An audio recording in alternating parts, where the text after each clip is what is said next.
Episode 91 to 100। रूरो ने अपना विशाल हाथ घुमाया जिससे आसपास के पेड़ गिर पड़े। इससे पिशाचों के लिए गुरिल्ला रणनीति अपनाना मुश्किल हो गया। जैसे जैसे जंगल नष्ट होता गया कई पिशाच छिपने के स्थान से बाहर निकल आए। चमक लियोरा ने अपनी तेज रोशनी से उन्हें अंधा कर दिया, फिर उन्हें मारने के लिए दौड़ी। उसने एक पिशाचिनी का सिर काट दिया, लेकिन चूंकि वह उसे मारने के लिए पर्याप्त नहीं था, इसलिए लियोरा ने उसे पवित्र जादू से जला दिया। फिर उसने प्रसाद तीव्र नृत्य का प्रयोग करके अपनी स्थिति बदली और दूसरी ओर खड़े एक अन्य पिशाच को काट डाला। पिशाचों के बीच चीखें गूंज उठीं, गुर्राहटें भूल जाओ, इस बच्चे को मार डालो। सभी पिशाचों का ध्यान लियोरा पर केंद्रित था।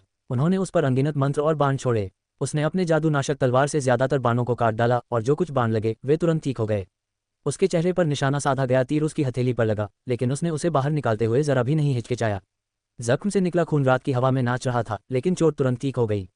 पिशाच लियोरा की पुनर्योजी क्षमताओं से घबराकर हिचकिचाने लगे। एक पिशाच की तरह पुनर्जन्म, क्या वह किसी प्रकार का आत्मचिकित्सा करने वाला राक्षस है? अगर ऐसा है तो उसका दिल तोड़ दो। पिशाचों की नज़दीकी लड़ाई वाली टुकड़ियों ने लियोरा को घेर लिया था, लेकिन हमारे लिए ये वास्तव में सुविधाजनक था। आखिरकार अंधेरे में दुश्मनों को ढूंढना एक झंझट है।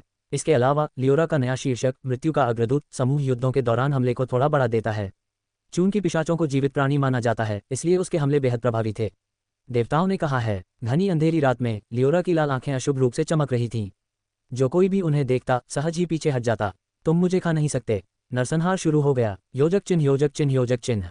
पिशाच कष्टकारी शत्रु थे। उनमें लियोरा जैसी ही पुनर्योजी क्षमताएं थीं और उनकी अमरता सिर कटने के बाद भी जीवित रहने की क्षमता लियोरा से भी बेहतर थी। उनकी शारीरिक क्षमताएं भी श्रेष्ठ थीं, जिससे वे लियोरा से उच्च श्रेणी की प्रजाति बन गईं। लेकिन लियोरा अभी भी अधिक शक्तिशाली थी। पिशाचों को अपनी पुनर्जनन शक्ति का सही इस्तेमाल करना नहीं आता था। जैसे ही उन्हें नुकसान पहुंचता वे अचानक हिलना बंद कर देते थे। हालांकि लियोरा एक हाथ खोने के बाद भी हमला करती रहती थी। उन्हें और आक्रामक होकर लड़ना चाहिए था। उन्हें अपना शरीर कटने देना चाहिए था और हमला जारी रखना चाहिए था। यही पुनर्योजी क्षमताओं की ताकत है। लेकिन मेरा मानना है कि केवल एक पागल व्यक्ति ही युद्ध में पुनर्योजी शक्ति का प्रभावी ढंग से उपयोग कर सकता है। इसके अलावा वे अपने पुनर्जनन पर बहुत अधिक निर्भर थे। दूसरी ओर लियोरा के पास जीवन चुराने वाला ब्लेड और जीवन शक्ति छीनने वाला ब्लेड तैयार था। लियोरा से वार सहने का मतलब था उसके ठीक होने का एक जरिया बनकर रह जाना। पिशाच जो चकमा देने में ज्यादा माहिर नहीं थे, उन्होंने पाया कि हालांकि शुरुआत में ताकत के मामले में उनका पलड़ा भारी था, लियोरा ने अपनी बेहतर रिकवरी दर से आखिरकार उन्हें मात दे दी।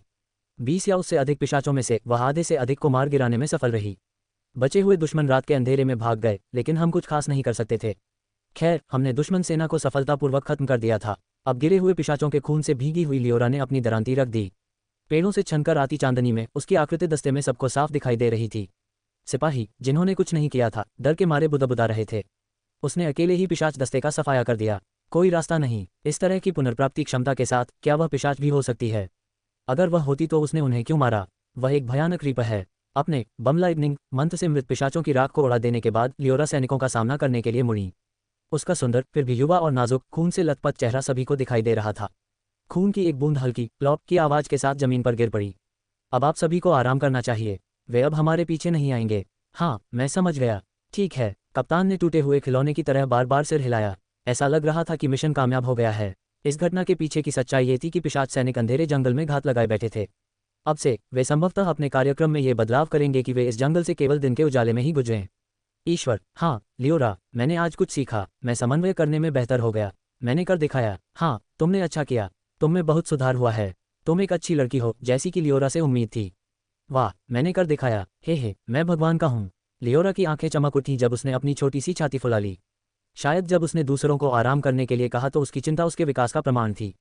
लियोरा थोड़ी बड़ी हो गई थी। मुझे उस पर थोड़ा गर्व हुआ। रुको, नहीं, ये तो बहुत करीब था। मैंने अपनी पितृत्व प्रवृत्ति को लगभग हावी होने दिया। मासूम जवान लड़कियां काफी खतरनाक हो सकती हैं। उस रात असामान्य रूप से लियोरा ही एकमात्र थी जो सोई। जैसा कि जैक ने कहा, सच्चे पूर्वज पिशाच योयो के नेतृत्व में शहर के साथ युद्ध शुरू हो गया है। हमें एक शहर ने स्वयंसेवक के रूप में नियुक्त किया है। हालांकि वास्तविकता में ये भाड़े के सैनिकों के करीब है। इस बार हमारा लक्ष्य शहर की रक्षा करना था। लियोरा चाहे कितना भी शक्तिशाली क्यों न हो, दुश्मन सेना की संख्या 30,000 है। लियोरा अकेले नहीं जीत सकती। इससे भी महत्वपूर्ण बात यह है कि लियोरा को भी दुश्मन के शीर्ष अधिकारियों के खिलाफ संघर्ष करना पड़ सकता है। अगर मेरा बस चले तो मैं लियोरा के साथ अकेले खेलना पसंद करूंगा। हालांकि मैं उसे खो जाने के खतरे में नहीं डालना चाहता। इस प्रकार हम सेना में शामिल हो गए। लियोरा अब मात्र एक पैदल सैनिक है। लियोरा जो कपड़े पहनती है उसे महान वन का पवन वस्त्र कहा जाता है। ये बहुत पहले प्राप्त किया गया कवच है जिसका प्रदर्शन अच्छा है। पोशाक महान वन की पवन पोशाक दुर्लभता महाकाव्य बनाएं। स्तर 38, चपलता 30, रक्षा 20, स्थायित्व 1000। कौशल, दिखावट संरक्षण, पर्यावरणीय क्षति प्रतिरक्षा, रक्षा वृद्धि 2%, मामूली ज्वाला प्रतिरोध। इसमें बहुत सारी उपयोगी विशेषताएं हैं। यही वजह है कि लियोरा लड़ाई के दौरान नंगी नहीं होती। ये खाकी रंग की सैन्य शैली की पोशाक है और यह उनकी मौजूदा भूमिका के लिए बिल्कुल उपयुक्त है। हालांकि अब ये ज़्यादातर हमारी संबद्धता की पहचान करने के लिए सेना द्वारा वितरित किए गए आवरण द्वारा छिपा हुआ है। कैप्टन लियोरा। सुबह लियोरा चुपचाप चाय की चुस्कियां ले रही थी, तभी एक छोटा लड़का पिल्ले की तरह उसके पास आया। उस लड़के का नाम जेरिल था, जिसकी एक आंख पर पट्टी बंधी थी। वह एक नौसिखिया साहसी था जिसकी देखभाल एक बार लियोरा ने की थी। जेरिल भारी सांस लेते हुए वहां पहुंचा। स्पष्टतः वह काफी दूर तक दौड़ चुका था। तो ही कार्य पूरा हो गया। यहाँ लॉर्ड शियो का पत्र है। समझ गया, आप स्टैंड बाय पर रह सकते हैं। मैं भी लड़ना चाहता हूँ। मैं लड़ सकता हूँ। नहीं, तुम बस बीच में आओगे।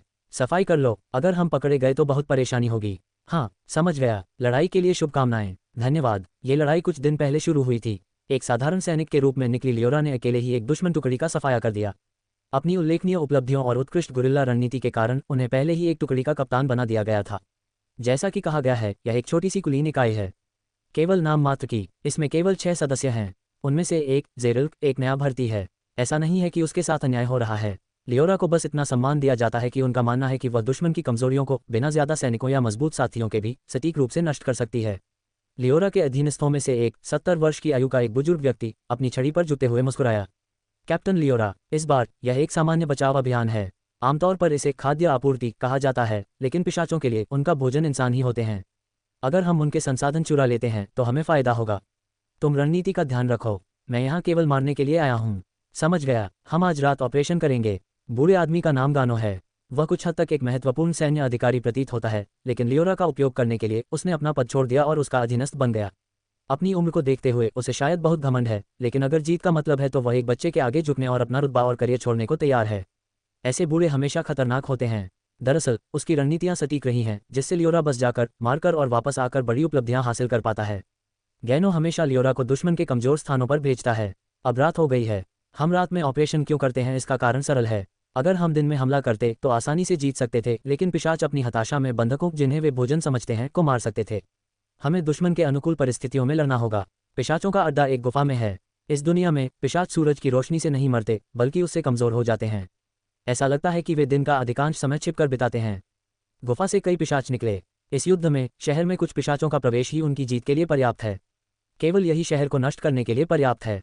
इस प्रकार वे कई बार छोटी संख्या में शहर में घुसपैठ करने का प्रयास कर चुके हैं। मैं जा रहा हूँ। लियोरा पत्तों के बीच छिपकर गुफा की ओर बढ़ती है। एक बुलाने वाले द्वारा बुलाई गई एक तितली, जो संदेशवाहक के रूप में काम करती है, उसके साथ जाती है। तितली के मार्गदर्शन का पालन करते हुए लियोरा सफलतापूर्वक गुफा में घुसपैठ कर लेती है। यह उस डाकू समूह से बेहतर है जिससे हमने पहले लड़ाई लड़ी थी। भोजन के रूप में इस्तेमाल किए जाने वाले लोगों को जंजीरों से बांधा गया है, लेकिन उन्हें प्रताड़ित नहीं किया गया है। खैर, अगर वे अपने भोजन को कमजोर कर देते हैं तो इससे उनकी गतिविधियां बाधित होंगी। हालांकि उनमें पोषण या सहनशक्ति बहुत कम रह जाती है। वे ज्यादातर खाल और हड्डियों से बने हैं। उनकी गर्दन पर काटने के निशान हैं। करीब 10 बंदी हैं, लेकिन सभी इतने कमजोर हैं कि खड़े भी नहीं हो सकते। 3 पिशाच सैनिक इन मनुष्यों की रक्षा कर रहे हैं। उद्धरण चिन्ह ... एक लड़की जिसके पास दरांती और पंख हैं। तुम जरूर लियोरा हो। गार्डों का नेता उससे बात करता है। नुकीले सुनहरे बालों वाला एक पिशाच। वह कमजोर दिखता है, लेकिन वैम्पायर जीन की बदौलत उसकी शारीरिक शक्ति श्रेष्ठ है। नेता कहते हैं, मैं स्पष्ट कहूंगा, चूंकि आप हमें ढूंढ चुके हैं, इसलिए हम बंधकों की रक्षा नहीं कर सकते। हम व्यर्थ में मरना नहीं चाहते। क्यों ना हम बातचीत करें। लियोरा ने संक्षिप्त रूप से मेरी ओर देखा। मैं भी सिर हिलाता हूँ। हम किसी भी अचानक हमले के लिए सतर्क रहेंगे। मैं दुश्मन के तरीकों के बारे में और जानने के लिए उत्सुक हूँ। चूंकि तितली ने किसी खतरे का संकेत नहीं दिया है, इसलिए मुझे लगता है कि वह सुरक्षित है। पिशाच अपने नुकीले दांत एक बंधक की गर्दन के पास रखकर धमकी भरे लहजे में बोलता है। पिशाच अपने नुकीले दांतों से लड़की को हल्के से छूता है और उसकी गर्दन से खून की धार बहने लगती है। लड़की खाली आंखों से विरोध नहीं करती। हमारे पास 10 बंधक हैं। हम 7 लौटा देंगे। बदले में क्या तुम पीछे हटोगे? हम भी पीछे हटेंगे, वरना हम सभी बंधकों को मार देंगे। लियोरा, यह कोई बड़ी धमकी नहीं है, मैंने कहा। समझ गया। पिशाच गलती से यह मान लेता है कि का जवाब उसी के लिए था। जैसे ही वह राहत की सांस लेता है, लियोरा की दरांती नीचे गिर जाती है। पिशाच नेता का सिर लड़की के सिर के साथ हवा में उड़ जाता है। 2 सिर आसमान में उड़ रहे हैं। क्या हो? शेष पिशाच सैनिक अवाक रह जाते हैं, लेकिन उस क्षण में भी बहुत देर हो चुकी होती है कि सिर काटने तकनीक पुनर्जीवित टैंकों के लिए घातक है। पिशाच की पुनर्योजी क्षमताएं चाहे कितनी भी शक्तिशाली क्यों न हो, अगर आप उनका सिर काटकर उन्हें पुनर्जीवित होने से पहले प्रकाश जादू से उड़ा दें तो वे मर जाएंगे। दोनों पिशाचों में से एक तुरंत रक्षात्मक रुख अपना लेता है, लेकिन दूसरा व्यक्ति प्रतिरोध करने से पहले ही मारा जाता है। हार का एहसास होने पर आखिरी व्यक्ति बंधक को दीवार पर फेंक देता है। अविश्वसनीय शक्ति के साथ पिशाच बंधक को दीवार पर खून के धब्बे में बदल देता है। इतनी क्रूरता करने के बावजूद पिशाच उसे धार्मिक क्रोध से घूरता है। उसकी आंखें क्रोध से जल रही हैं। क्या आप बंधकों को बचाने के लिए यहाँ नहीं आए थे? मैं यहाँ केवल मारने के लिए आया हूँ। तुम पागल हो। पिशाच अपनी तलवार लियोरा पर चलाता है। विंग थ्रस्ट, पवन वर्धित जोर। मेरा मूल्यांकन अवरुद्ध है, लेकिन यह संभवतः पवन जादू और तलवारबाजी का संयुक्त विकास कौशल है। पवन प्रधान प्रहार तीक्ष्ण और तेज होता है। लियोरा का कंधा छिल गया है और हवा ब्लेंडर की तरह उसके कंधे को चीर रही है। एक ही बार में कंधा टूट जाने के बावजूद लियोरा बेफिक्र होकर अपनी दरांती घुमा रही है। पिशाच का सिर उड़ जाता है। असंभव। जो दूसरों को मूर्ख कहता है वह स्वयं मूर्ख है। भगवान ने यही कहा है। लियोरा पिशाच के सिर पर एक स्निप लाइटनिंग गोली चलाती है। हालांकि पिशाच के सिर पर चमगादड़ के पंख उगाते हैं और वह तेजी से बच निकलता है और कुछ ही देर में उसका पूरा शरीर फिर से विकसित हो जाता है। तभी समुराई का जादू उसे फंसा लेता है। पिशाच चौंक जाता है, मुक्त होने के लिए संघर्ष करता है, लेकिन बहुत देर हो चुकी है। बम बिजली मंत्र पहले से ही हवा में है। इससे पहले कि पिशाच चीख सके, लियोरा का बम फट गया। विस्फोट के बावजूद पिशाच अभी भी लड़ने में सक्षम है। लियोरा आंखें सिकोड़ती है, अपनी दरांती में कला भरती है और आगे बढ़ती है। वह कला है साइड तकनीक फॉरबिडन हीलिंग ब्लेड। जब यह अपने लक्ष्य पर लगता है तो यह अचूक स्थिति पैदा कर देता है। सच कहूं तो जब मुझे इस डिबफ के बारे में पता चला तो मैं बहुत डर गया था, क्योंकि यह लियोरा का तुरुप का पत्ता है। हालांकि जब हम स्वयं इसका उपयोग करते हैं तो यह एक अद्भुत कला है। मरना क्या? लियोरा अविश्वसनीय गति से पिशाच का सिर धड़ से अलग कर देती है। योजक चिन्ह, योजक चिन्ह, योजक चिन्ह। और फिर मारे गए बंधकों को पुनरुत्थान औषधि देता है। यार, ये औषधियाँ वाकई बहुत उपयोगी हैं। इनका इस्तेमाल बातचीत के लिए, बंधकों को छुड़ाने के लिए किया जा सकता है। ये अविश्वसनीय रूप से बहुमुखी हैं और सामग्री आसानी से मिल जाती है। हालांकि इसका नकारात्मक पक्ष यह है कि ये उपयोगकर्ता को मृत्यु के निकट स्थिति में छोड़ देते हैं। इसके अलावा दर्द बना रहता है, इसलिए बचाए गए व्यक्ति पीड़ा में प्रतीत होते हैं। खैर, उनकी जान बच गई तो ये ठीक है। जीवन को प्राथमिकता दी जाती है। ये हो गया। 10 बंधक हैं। वापसी का अनुरोध है। कैप्टन लियोरा, हमें उस पिशाच के बारे में क्या करना चाहिए जो जासूसी पर निकला है? अगर मैं उसे पकड़ सका तो मैं उसे मार डालूंगा। समझ गए, हम पहले से ही ट्रैकिंग कर रहे हैं। कृपया फॉलो करें। समझ गया। लियोरा ने तितली की ओर हल्के से सिर हिलाया। लियोरा के नेतृत्व वाली 7वीं गुरिल्ला इकाई की संरचना इस प्रकार है। लियोरा एक रणनीतिकार, एक सामान्य सहायक, एक चिकित्सक, एक समोनर, एक और धनुर्धर, एक अच्छी तरह से संतुलित। इस खेल जगत में समरण को एक कमजोर वर्ग माना जाता है। हालांकि अगर कोई गैर लड़ाकू भूमिकाओं जैसे सूचना प्रसारण या टोही में विशेषज्ञता रखता है तो वह एक उपयोगी संपत्ति बन सकता है। ऐसा लगता है कि गॉश जैसे अनोखे कौशल के साथ युद्ध भी संभव है। लियोरा उस पिशाच सैनिक का पीछा करना शुरू कर देती है जो युद्ध में शामिल हो गया था। तीसरे क्षेत्र में युद्ध आगे पीछे लाभ के साथ आगे बढ़ रहा है। पहले ही 7 शहर पिशाचों के कब्जे में आ चुके हैं। दुश्मन के 3 शूरवीर, उनकी मुख्य सेनाएं अभी भी बरकरार हैं और पराजित पिशाचों की संख्या केवल कुछ हजार है। हालांकि ऐसा लगता है कि कई जगहें ऐसी भी हैं जहां हमने उन्हें सफलतापूर्वक खदेड़ दिया है। एक हफ्ते के भीतर लक्ष्य शहर यग्द्रा के डॉन शहर तक पहुंचने वाले सैनिकों की संख्या लगभग 10,000 है। दुश्मनों की संख्या 30,000 होने के कारण यह एक मुश्किल काम लगता है। वे कहते हैं कि यदि हम दिन के समय हमला करने में सफल हो जाएं और बड़े पैमाने पर लड़ाई छेड़ दें तो हम जीत सकते हैं। लेकिन जब मैं विचारों में खोया हुआ था, एक युवा लड़के की प्रसन्नचित आवाज़ मेरे कानों में पड़ी। आप अद्भुत हैं, कैप्टन लियोरा। मैं पहली बार इतनी विलासिता में कैंपिंग कर रहा हूँ। यह मेरी शक्ति नहीं है, ये सब देवताओं की कृपा है। हम इस समय 7वीं मोहरा इकाई डॉन सिटी यग्द्रा की ओर रास्ता साफ कर रही है। हम घात लगाए बैठे सभी पिशाचों को मार गिरा रहे हैं और जवाबी हमले करने की कोशिश कर रहे दुश्मन बलों को कम कर रहे हैं। हम गुफाओं और बिलों जैसे किसी भी संभावित छिपने के स्थान को भी नष्ट कर रहे हैं। लियोरा के नेतृत्व में उत्तरी मोर्चा सुचारू रूप से आगे बढ़ता दिख रहा है। बुलेटिन बोर्ड के अनुसार पश्चिमी मोर्चा एक आपदा है और यह पिशाचों का अड्डा बन गया है। इस बीच पूर्वी भाग जहां मरीला स्थित है ने किसी तरह सभी पिशाचों का सफाया कर दिया है और किसी अज्ञात कारण से वहां मानव बल असाधारण रूप से अच्छा काम कर रहे हैं। लगभग कोई हताहत नहीं हुआ है। चीजें बहुत अच्छी चल रही हैं। दक्षिणी मोर्चे पर जैक जैक और उसकी टीम तैनात है। मेमे, जिसने बौनों की एक जनजाति को बचाया था, और हिल्डा, जिसने इस क्षेत्र को प्राथमिकता दी थी, भी वहां मौजूद हैं। हालांकि इस मोर्चे पर स्थिति का अंदाजा लगाना मुश्किल है। कई खिलाड़ी इसमें पूरी तरह से शामिल हैं और यो एक अहम कारक है जिससे ये लड़ाई लगभग एक आधिकारिक आयोजन जैसी हो जाती है। यदि हम न केवल पहला क्षेत्र बल्कि तीसरा क्षेत्र भी हार गए तो खेल खत्म हो जाएगा। ऐसे कई खिलाड़ी हैं जिनके अनुबंधित एनपीसी पिशाचों में बदल गए हैं, जिससे वे दुश्मन के साथ चले गए हैं। और अधिक दल बदल को रोकने के लिए हम ये लड़ाई बिल्कुल नहीं हार सकते। इसलिए लियोरा अपने अधीनस्थों को स्पष्ट निर्देश देने के लिए कड़ी मेहनत कर रहा है। मैं देवताओं के साथ हूँ, बाकी सब लोग अपना काम करो। हाँ कैप्टन लियोरा। जेलिक जलाओ लकड़ी इकट्ठा करने के लिए भाग गया। डार्कनेस क्रिएशन से मैंने जो बेस बनाया है उसमें स्ट्रैटेजिस्ट गानो पहले से ही सो रहा है। एक बुजुर्ग होने के नाते सैन्य जीवन की कठिनाइयां उसे बहुत ज्यादा लग रही हैं। धनुर्धर माया समुराई द्वारा बनाए जा रहे तीरों को देखकर खुश हो रही है। समुराई के लकड़ी के काम के हुनर और विश्ववृक्ष की सामग्री के साथ मिलकर ये तीर बेहतरीन गुणवत्ता के होते हैं। आइडियल एटेलियर की बदौलत हमारे पास छोटी छोटी चीज़ों की कभी कमी नहीं होती। आइडियल एटेलियर के माध्यम से तीर के सिरे और पंख दोनों का बड़े पैमाने पर उत्पादन किया जा रहा है। 3 गोलेम संभवतः अभी भी काम में व्यस्त हैं। ज़ेलिक उत्साह से चिल्लाया, लकड़ी का प्याला पकड़े हुए। अंदर शहद मिला हुआ शराब था। इस दुनिया में शराब पीने पर कोई कानूनी नियम नहीं है। 15-16 साल के लड़के का चेहरा लाल हो गया था। ये तब की बात है। हमारे दल ने बचने की पूरी उम्मीद छोड़ दी थी। दुश्मन एक नौसिखिया हत्यारा था, रेक्स बीस्ट। हम सब बुरी तरह घायल थे। हम में से कोई भी खड़ा नहीं हो सकता था। ये बहुत कष्टदायक था। हमारे सभी उच्चवर्गीय लोग जो हमारा नेतृत्व कर रहे थे, मारे गए। हाँ, उपचारक सिस्टर लिडिस ने उपेक्षापूर्वक सिर हिलाया। फिर भी आप वहां से निकलने और भागने में कामयाब रहे।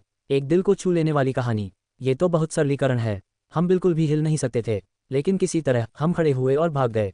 अनजाने में ये सब कैप्टन लियोरा के प्रशिक्षण का ही कमाल था। हम उनकी वजह से बच गए। सच कहूं तो कैप्टन लियोरा रेक्स बीस्ट से भी ज्यादा डरावना है ना? उससे लड़ने से तो मर जाना ही बेहतर है। सिस्टर लिडिस को एक बार ड्रॉप आउट सोसाइटी ने पकड़ लिया था। वह मिलिम नामक काली आत्मा की शिकार थी। जब हमने उस पर हमला किया तो वह भी उन लोगों में से एक थी जो बेहोश पड़े थे। ऐसा लगता है कि वह इसके लिए हमारी आभारी है। फिर भी अपनी कृतज्ञता के बावजूद वह लियोरा की युद्ध शैली से डरती भी है। डरावनी बात की बात, सिस्टर लिडिस ने स्वप्नवत आह भरी और अपने गालों को हाथों से ढक लिया। उस दिन मैंने जो दृश्य देखा वह बहुत सुंदर था। एक दिव्य आकृति। सिस्टर लिडिस ने उस दिन स्वप्न जैसी समाधि में भगवान को देखा। आह विश्वदेवी, अपने सेवक को अन्य देवताओं को स्वीकार करने के लिए क्षमा करें। ओह मेरी सुंदर देवी, मेरे एकमात्र भगवान, सिस्टर लिडिस के भगवान, कृपया एक बार फिर मेरे सामने प्रकट हों। ऐसा लगता है कि सिस्टर लिडिस अपनी इस पीड़ा के बाद पागल हो गई हैं। वह दावा करती है कि यातना के दौरान उसे एक देवता का भ्रम हुआ था और तब से उसका विश्वास बदल गया है। अब वह पूरी तरह से विधर्मी है। वह एक खतरनाक इंसान है और मैं चाहूंगा कि वह लियोरा के साथ ज्यादा न उलझे। हालांकि उसकी परिस्थितियों को देखते हुए ये समझ में आता है। ये देखकर रणनीतिकार गानों ने अपने कंधे झुका लिए। मेरी पोती एक अजीब भगवान की पूजा कर रही है। हे महान दुनिया, कृपया उसे माफ कर दो। दादाजी, यह कोई अजीब देवता नहीं है। इस बहन लिडिस को सौंदर्य के देवता ने नरक से बचाया था। देवता की सुंदरता को देखते हुए इसमें कोई संदेह नहीं है। सुंदरता का देवता क्यों लड़ेगा? उठो लिडिस। बहन लिडिस पहले ही जाग चुकी है दादाजी। 7वीं इकाई हमेशा की तरह प्रसन्नचित बनी हुई है। वैसे समनकर्ता पेनी शहर में तैनात है। चूंकि वह मुख्य रूप से संचार का काम संभालती है, इसलिए वह केवल अपने बुलाए गए राक्षसों को ही भेजती है। इतनी दूर होने में कोई समस्या नहीं है। ये निश्चित है कि उसके पास अद्वितीय सम्मन कौशल है। दरअसल समनकर्ता पेनी क्षमता के मामले में हम में से सबसे ज्यादा सम्मानित है। यह आश्वस्त करने वाली बात है। एक युवा पिशाच सैनिक टूट रहा था। पिशाच बनने के बाद से क्षति की अवधारणा लगभग अप्रासंगिक हो गई है। चाहे चोट कितनी भी गंभीर क्यों न हो, पलक झपकते ही ठीक हो जाती है। अर्थात यदि रात का समय हो। लेकिन अब वह सिद्धांत ध्वस्त हो चुका था। आधी रात हो चुकी थी, चांद नजर नहीं आ रहा था। नए चांद का अंधेरा पिशाचों के लिए स्वर्ग होना चाहिए था, लेकिन वह नर्क में बदल चुका था। वह पुनर्जीवित नहीं हो सका। उसका पूरा शरीर सड़ रहा था और कीचड़ में तब्दील हो रहा था। यह क्या है? इससे दर्द क्यों नहीं होता? अगर कुछ होता है तो वह अच्छा लगता है। क्या बकवास है। उसका शरीर पिघल रहा था, फिर भी एक ऐसा आनंद छा रहा था मानो उसे नशा हो गया हो। उसका मन टूट रहा था। हर बार जब उसका शरीर पिघलता तो उसका दिल खुशी और उल्लास से भर जाता। वह ये भी नहीं समझ पा रहा था कि उसके साथ क्या किया जा रहा है। वे पिशाच सैनिक जिन्होंने कभी मनुष्यों का वध किया था और उनका खून पिया था, अब दयनीय रूप से मृत्यु के कगार पर जमीन पर रेंग रहे थे। लेकिन उनके चेहरों पर केवल परमानंद झलक रहा था। ये कैसा जहर है? उनकी निराशा भरी आवाज के जवाब में एक उत्तर आया। यह एक लड़की की मधुर आवाज थी।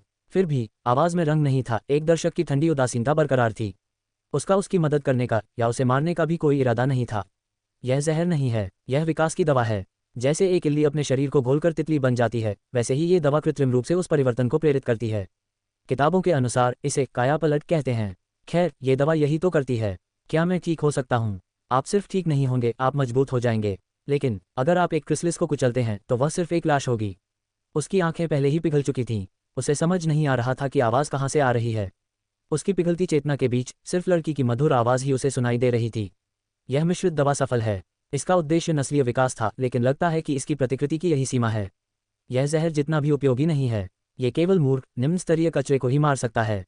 लेकिन जहर वास्तव में मेरी विशेषज्ञता नहीं है। एक कांच की बोतल टूट गई। कुलीन पिशाच सैनिक। दक्षिण से आक्रमण करने वाले पिशाच सैनिकों को अवर्णनीय रूप से कठिन युद्ध का सामना करना पड़ रहा था। पिशाच एक शक्तिशाली प्रजाति हैं। उनके पास अद्भुत पुनर्योजी क्षमताएं और आक्रामक शक्ति में विशेषज्ञता वाले आंकड़े होते हैं। उनकी प्रजाति विशिष्ट क्षमता, वैम्पायर फैक्टर, अविश्वसनीय रूप से दुर्जय है। सूर्य के प्रकाश से कमजोर हो जाना या मानव रक्त के अलावा कुछ भी ग्रहण न कर पाना जैसी कमजोरियां पिशाच जाति की जबरदस्त शक्ति की तुलना में छोटी हैं। सेना बनाने के बावजूद पिशाचों को एक अनिश्चित युद्ध का सामना करना पड़ा। दरअसल वे हारते हुए दिख रहे थे। अब तक योयो नाम से पिशाच सेना द्वारा संगठित सैन्य कार्रवाई का कोई रिकॉर्ड नहीं था। और इसका एक कारण है। पिशाच व्यक्तिगत रूप से अत्यधिक शक्तिशाली होते हैं, लेकिन वे सेनाओं में लड़ने के लिए नहीं बने हैं। जब संगठित सेनाओं के बीच युद्ध की बात आती है तो वे उच्च मानवों से हार जाते हैं जो नेतृत्व और सैन्य रणनीति में माहिर होते हैं, जिससे वे बेहद कष्टकारी प्रतिद्वंद्वी बन जाते हैं। ये तथ्य कि केवल मानव राष्ट्र अल्बियो थी एकमात्र ऐसा राष्ट्र था जो समय स्थान के ठहराव से अप्रभावित था, उच्च मानवों की बेतुकी ताकत का प्रमाण है। हो सकता है कि उन्होंने हमला इसलिए ज़्यादा तेज कर दिया क्योंकि वे कुछ और शहरों को नष्ट करना चाहते थे। उनके चारों ओर उनके मृत साथियों की राख का ढेर लगा हुआ था। उस राख को भी एक वायु जादू करने वाले ने उड़ा दिया। पिशाच तो लाश भी नहीं छोड़ते। जैसे ही वह बची हुई राख को रौंद रहा था, एक बूढ़ा योगिनी एक कदम आगे बढ़ा। हो, हम सैकड़ों सालों से पिशाचों के खिलाफ अपने जवाबी उपाय तैयार कर रहे हैं। मैं इतना कमज़ोर नहीं हूं कि तुम्हारे जैसे किसी व्यक्ति के पीछे पड़ जाऊं जो दुश्मन सेना का प्रमुख सदस्य भी नहीं है। तुम किस बात की शेखी बघार रहे हो बूढ़े आदमी? हम भी यहाँ हैं, तुम्हें पता है। हे, लेकिन ये जैक जैकी था जिसने पिशाचों का रास्ता पहचान लिया था। अकेले भी वह शायद जीत हासिल कर सकता था। वे एक रहस्यमयी तिकड़ी थे। नहीं, ये देखते हुए कि वे भी आत्माओं से ग्रस्त थे, आप कह सकते हैं कि वे 6 लोगों का समूह थे। 30 लोगों की पिशाच टोली एक पल में घटकर 10 रह गई थी।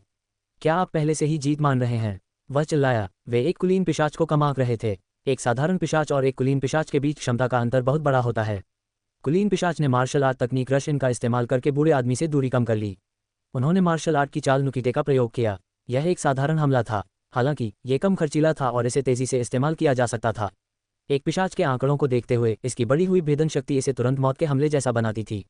अगर ये दिल को छेद देता तो बूढ़ा आदमी कोई प्रतिक्रिया भी नहीं दे सका। यदि वह पलटवार भी करता तो कुलीन पिशाच का पुनर्जन्म शुरू हो जाता।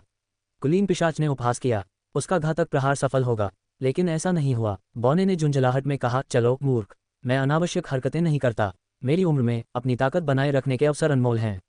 कुलीन पिशाच का नुकीट बूढ़े आदमी की छाती पर रुक गया था। ऐसा कोई तरीका नहीं था जिससे वह बूढ़े आदमी की पतली छाती को भेद न सके। किसी न किसी हुनर का इस्तेमाल किया गया था। पिशाच ने सहज ही अपनी मार्शल आर्ट में भाग लिया। मार्शल आर्ट के कौशलों को तेजी से एक साथ जोड़ा जा सकता है। कई कलाओं को मिलाकर बिना कोई अंतराल छोड़े अधिकतम क्षति पहुंचाई जा सकती है।